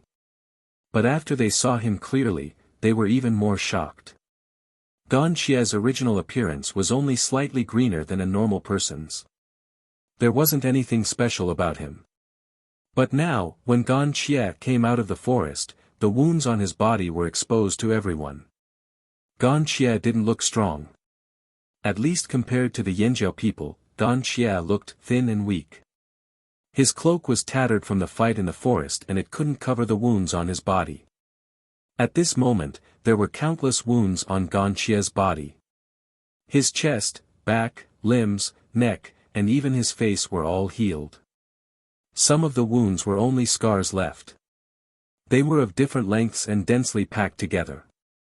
It was a shocking sight. Some people were impressed. Gan Xia was indeed a brave warrior with such terrifying injuries. It wasn't hard to imagine the danger he faced in the forest. But there were also some people who saw something else. Because they saw it, they were even more shocked. They looked at Gan Xia with respect and fear. More than half of those wounds would have been life-threatening if they were on a normal person. It would be a miracle if they were still alive. But there were also some wounds that were truly fatal. For example, the most obvious ones were around his heart, neck, and other places. Just by looking at the wounds, one could roughly estimate the depth of the wounds. Cuts, stabs, and other wounds would have been fatal if they were on a normal person. But Gan Xia was just like yesterday. He was completely fine. His face was calm and he didn't look like he was injured at all. Jian Fa looked at Gan Xia in shock. This person was even more dangerous than the Yanjiao people. Where did the Yanjiao people find someone like him? Why did he join the Yanjiao people? Elder Shao Xian, the people in the forest. Bai Xing asked. There shouldn't be any problems around here. Unless someone is hiding and hasn't been found by us, Shao Xian looked around the forest. Flocks of scavenger birds were already moving around in the forest. Thank you. Bai Xing said solemnly. The promised reward will be sent tomorrow. Okay. Since it was a deal, he had to take what he had to take. Shao Xian thought of something and said, "We'll leave once you're done dividing the reared beasts." Hearing this, Bai Xing paused in his actions and remained silent. We've already done what we have to do. We won't stay here forever. We won't interfere with your decisions.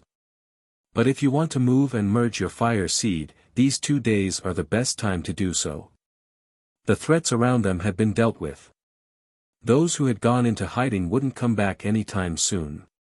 This was a good opportunity. If they missed it, they wouldn't have another chance. They couldn't have too many distractions when merging their fire seed. I understand. Bai Xing gritted his teeth. He had already made up his mind. Seeing Bai Xing leave with heavy but determined steps, Guan Yi asked Shao Xian, "Can the Lu tribesmen merge their fire seed?" "Yes. But I don't know where they'll move to." "They won't stay here any longer," Shao Xian deduced from what he heard from the Lu tribesmen. The Thousand Masks tribe was still waiting. This meant that the Lu tribesmen didn't have a consensus. This isn't good. Guan Yi frowned. He didn't like this attitude of the Lu tribesmen and didn't expect them to move to the Flaming River region. Then we'll have to see how they perform. After this incident, if they still couldn't find the root of the problem, the Lu tribe might be able to get through this but they might not be able to survive the next time, even if they merged their fire seed. After checking on the injured again, Shao Xian assigned them to take turns to keep watch. Then, he asked Guang to bring the forest raccoons back to the animal pens. Although they had cleared out a group of people in the forest, they couldn't be sure if anyone else would dare to come and steal the birds. That night, the Yanjiao people slept well. However, the Thousand Masks and Lu tribesmen suffered from insomnia.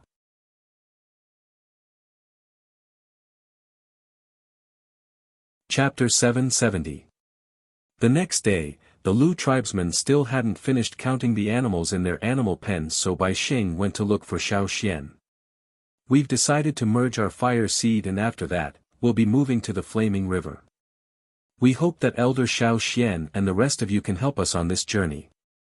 Bai Xing didn't sleep the entire night, so he didn't look well. However, his eyes were bright and he sounded relaxed as he spoke. They finally made a decision on such a huge matter. Xiao Xian looked at the new chief of the Lu tribe. He didn't mind when the reared beasts would be given to him. If the Lu tribe decided to move to the Flaming River region, they wouldn't have to give him the reared beasts now. After everything had settled down and the reared beasts had recovered, it wouldn't be too late to send them to the Flaming Horns. However, Xiao Xian still had a question. "Where have you decided to move to?" "The Flaming River region isn't small," Xiao Xian asked. "Well, we've already decided on the location a long time ago," Bai Xing smiled. "The chief brought us there during the Flaming River Trading Point's grand banquet." The chief Bai Xing was referring to was the previous chief who had passed away. Although that chief wasn't the strongest in the tribe, he was smart and had foresight. When he was invited to the Flaming River Trading Point, he brought a few warriors to explore the area. He even drew a map and made markings on it. The Lu tribe's water source was almost depleted. Although they could still survive, a lack of water severely affected the quality of their animals. Back then, when the previous chief went to the Flaming River Trading Point, he had already considered moving there. After he came back, he went to a few other places and listed them as options. Now, Bai Xing had chosen the Flaming River Trading Point. Xiao Xian looked at the animal skin scroll Bai Xing took out. On it was a map of the Flaming River Trading Point with a few simple strokes. It marked out the Flaming River Trading Point's location, the Rain Tribe, Drumming Tribe and other tribes. The place the Lu tribesmen chose was upstream of the Rain Tribe. It wasn't too close to the Flaming River, but it wasn't too far either. Most importantly, there was a small river that led to the Flaming River. Xiao Xian knew this river because he had walked upstream. This river must have appeared during the disaster and didn't exist before. It was only about 10 meters wide and less than 20 meters wide, but it was enough for the Lu tribesmen. Plus, it was connected to the Flaming River, so it wouldn't dry up easily. Even if they ran out of water, they could walk further to the Flaming River to get more water. Even worse, if there was a bigger problem, they could choose to move. After merging their fire seed, they wouldn't have to worry about it. "When are you merging?" asked Xiao Xian. "Tomorrow, the day after tomorrow at the latest," said Bai Xing. The Lu shaman asked Xiao Xian for advice about merging their fire seed. Although they had gained a lot of experience from merging their fire seed, they still had to be careful when it came to their fire seed. In the end, the Lu tribe chose to merge their fire seed on the afternoon of the third day after clearing the forest. They didn't dare to do it at night because the animals in their animal pens would be frightened. They were braver during the day, so they were safer. Jian Fa had already left with the 1,000 Masks tribe the day before. No one knew what they were planning in the future. Perhaps they would imitate the slave masters on the other side of the sea and merge with other smaller tribes to form their own political system. No matter what, they had to go through a bloody and cruel cleansing process. After all, the situation there wasn't like the Flaming River region. The 1,000 Masks tribe was surrounded by tribes that had once established themselves in the central region. Every tribe had their own ambitions. If they weren't careful, the 1,000 Masks tribe could be bitten back. Back in the day, the Ji family in the royal city fought with a few other tribes for the top position. It was also a bloodbath. However, that was the 1,000 Masks tribe's business. Xiao Xian didn't think about it anymore. He stood with the other Yanjiao tribesmen outside the Lu tribe's boundary. During the merging process, the Lu tribe's fire seed energy would affect the Yanjiao tribesmen. The conflict between different fire seeds would bring pressure. This was the Lu tribe's territory. During the merging process, the fire seed energy would be released completely. The Yanjiao tribesmen didn't want to get hurt. The aura of the Lu tribe's fire seed was getting stronger and stronger. The people standing outside the walls could clearly feel the pressure from the foreign tribe's fire seed. It was rare for Gan Xie to experience something like this, so he looked at the Lu tribe curiously. Is this the merging process? It's just part of the process. We need to ignite the fire seed in the fire pit. This is just the beginning. The fire seed energy will get stronger and stronger, Xiao Xian explained. Gan Xie had a familiar feeling. It wasn't the Lu tribe's fire seed energy, but the process of merging with the fire seed. Although he wasn't a Lu tribesman, he could feel the current state of the Lu tribe's fire seed. It was very similar to the scene in his memory. Back then, they encountered a similar situation. Unfortunately, after the fire seed was ignited, the shaman limited it to only 10 of them. Including the shaman, there were 11 people in total. 11 people merged with the fire seed of the entire Han tribe. If it wasn't for the fact that the fire seed was weakened during the battle, the 11 of them would have died on the spot. Back then, the shaman of the Han tribe didn't expect that to happen either. When he realized that things were out of control, he couldn't do anything about it. He couldn't do anything about it and could only let it happen. Even now, no one could recreate what happened to the Han tribe. It was just an accident that no one knew about. Even if the shaman of the Han tribe was still alive, he couldn't recreate it. When the khaki-colored fire seed flames shot up into the sky, the energy of the fire seed reached its peak. The majestic energy brought great pressure to the Yanjiao people standing outside. The Lu tribe was like the eye of a storm, with strong winds blowing outwards. Guan Yi couldn't help but take a few steps back. He wanted to get as far away from the fire seed as possible. When he looked up, he saw Xiao Xian standing there calmly as if nothing had happened. He thought for a moment, then took a step back and stood behind Xiao Xian. Instantly, he felt the pressure lessen. It was as if the impact of the Lu tribe's fire seed was blocked by Xiao Xian. When the others saw Guan Yi doing this, they followed suit. 1, 2, 10, 100, when Xiao Xian looked behind him, the scattered Yanjiao people had formed a triangular formation. Xiao Xian was at the front of the triangle facing the Lu tribe. Gan Xie didn't stand behind Xiao Xian like the others. Although he was also affected by the Lu tribe's fire seed, this feeling was hard to describe. If it was a normal person, they would definitely say that it was like they couldn't breathe. Gan Xie didn't need to breathe anymore, but this feeling was similar. However, while the Yanjiao people wanted him to relax, Gan Xie didn't want to. He wanted to experience the changes more clearly because all of this matched up with the scenes in his memory. It really is fusion. Gan Xie closed his eyes. Back then, the shaman of the Han tribe almost let his injuries worsen. It was equivalent to suicide. If they had known this would happen, perhaps the shamaness wouldn't have blamed herself so much.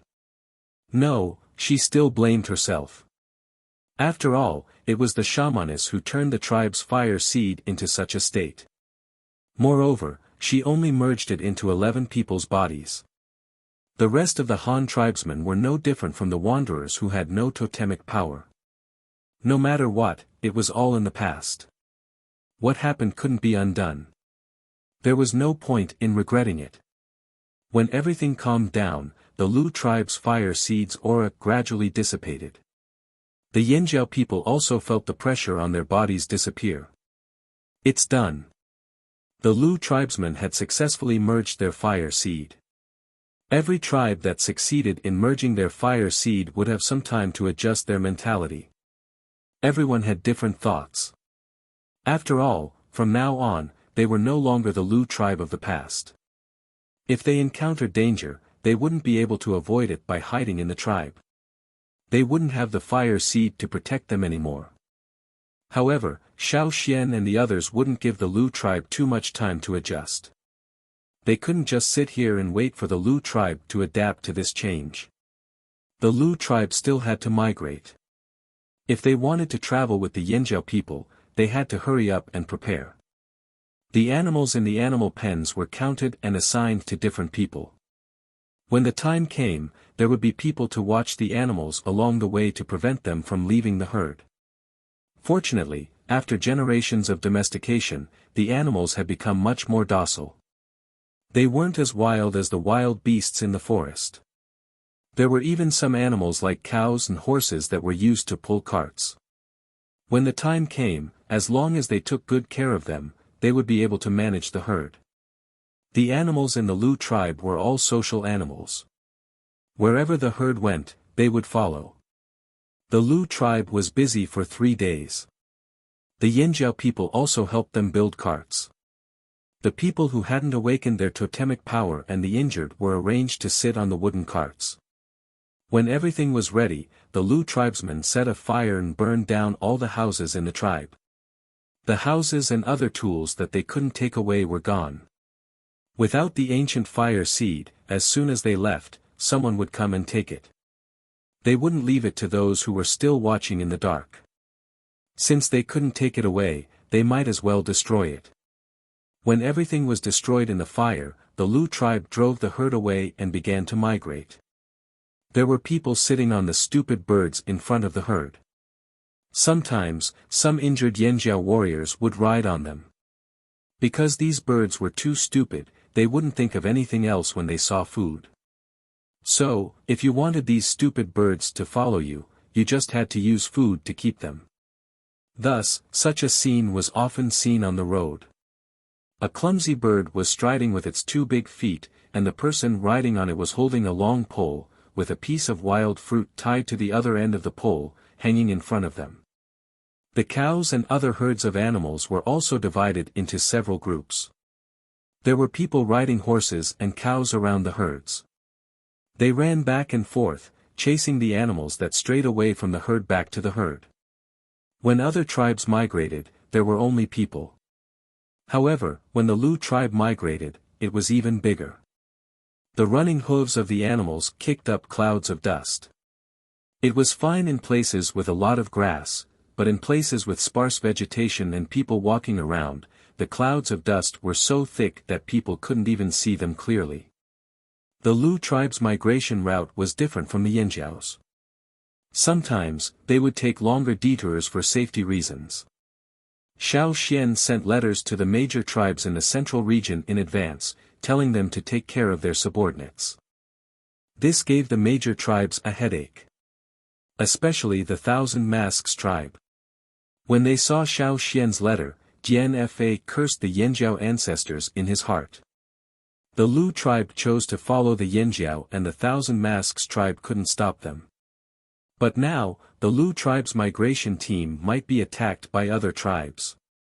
What did this have to do with the Thousand Masks tribe? Even if some of the other tribes relied on the Thousand Masks tribe, that was their own decision. Why should the Thousand Masks tribe stop them? Jian Fa had hoped that the Lu tribe would encounter more trouble during their migration. That way, they would regret following the Yanjiao. But now, the letter said that if any of the Thousand Masks tribe's subordinates attacked the migration team, the Thousand Masks tribe would be held responsible. How unreasonable! However, because of the merging of the fire seed, the Thousand Masks tribe had signed a treaty with the Flaming Horn tribe at the Flaming River trading point. Now that Xiao Xian mentioned this in his letter, even if the Thousand Masks tribe was unhappy, they had to endure it. The chief of the Thousand Masks tribe closed his eyes and didn't speak. In the end, he took a deep breath and said in a low voice, "Tell the other tribes not to attack the Lu tribe's migration team. If anyone dares to attack them, they will be kicked out of Thousand Masks territory." If the Yanjiao people made the Thousand Masks tribe suffer, the Thousand Masks tribe could only vent their anger on others. Jian Fa's lips moved. No one knew what he was saying, but he still turned around and followed the chief's orders to pass the message to the Thousand Masks tribe subordinates. Not only the Thousand Masks tribe, but other tribes, such as the Mang tribe and the Eight Limbs tribe, also warned their subordinates after receiving Xiao Xian's letter. Therefore, although the migration team of the Lu tribe also encountered some trouble, it was not much. At least, it was less than they expected. At first, Yan Jiao thought it was strange. Why did the people they met along the way not come over to snatch the beasts when they saw them? During their break, he chatted with the Yanjiao people and found out that Xiao Xian had sent letters to the other tribes. The elders of the Lu tribe who were against following the Yanjiao people were shocked and they heard about this. They didn't expect things to turn out this way. After all, these tribes were all big tribes in the central region. How could they restrict the movements of other tribes just because of Xiao Xian's letter? Gan Xie ran at a constant speed. Some of the Lu tribesmen told him to rest on the back of a dumb bird if he was tired, but the moment Gan Xie got on the back of a bird, the dumb birds would crouch down and curl up into a ball. They wouldn't run away unless Gan Xie left. They were afraid. Gan Xie didn't mind. He didn't get tired easily. As he ran, Gan Xie, who was wearing a new cloak, suddenly raised his head and looked in a certain direction. His expressionless face twitched. You're tuning into the Han Li's Wuxia Chronicles YouTube channel. We're so grateful for your support and don't forget to subscribe to join us on this incredible journey through captivating stories. Your generosity through donations truly makes a world of difference, as it's the primary source of revenue that allows me to expand and enhance this channel for you.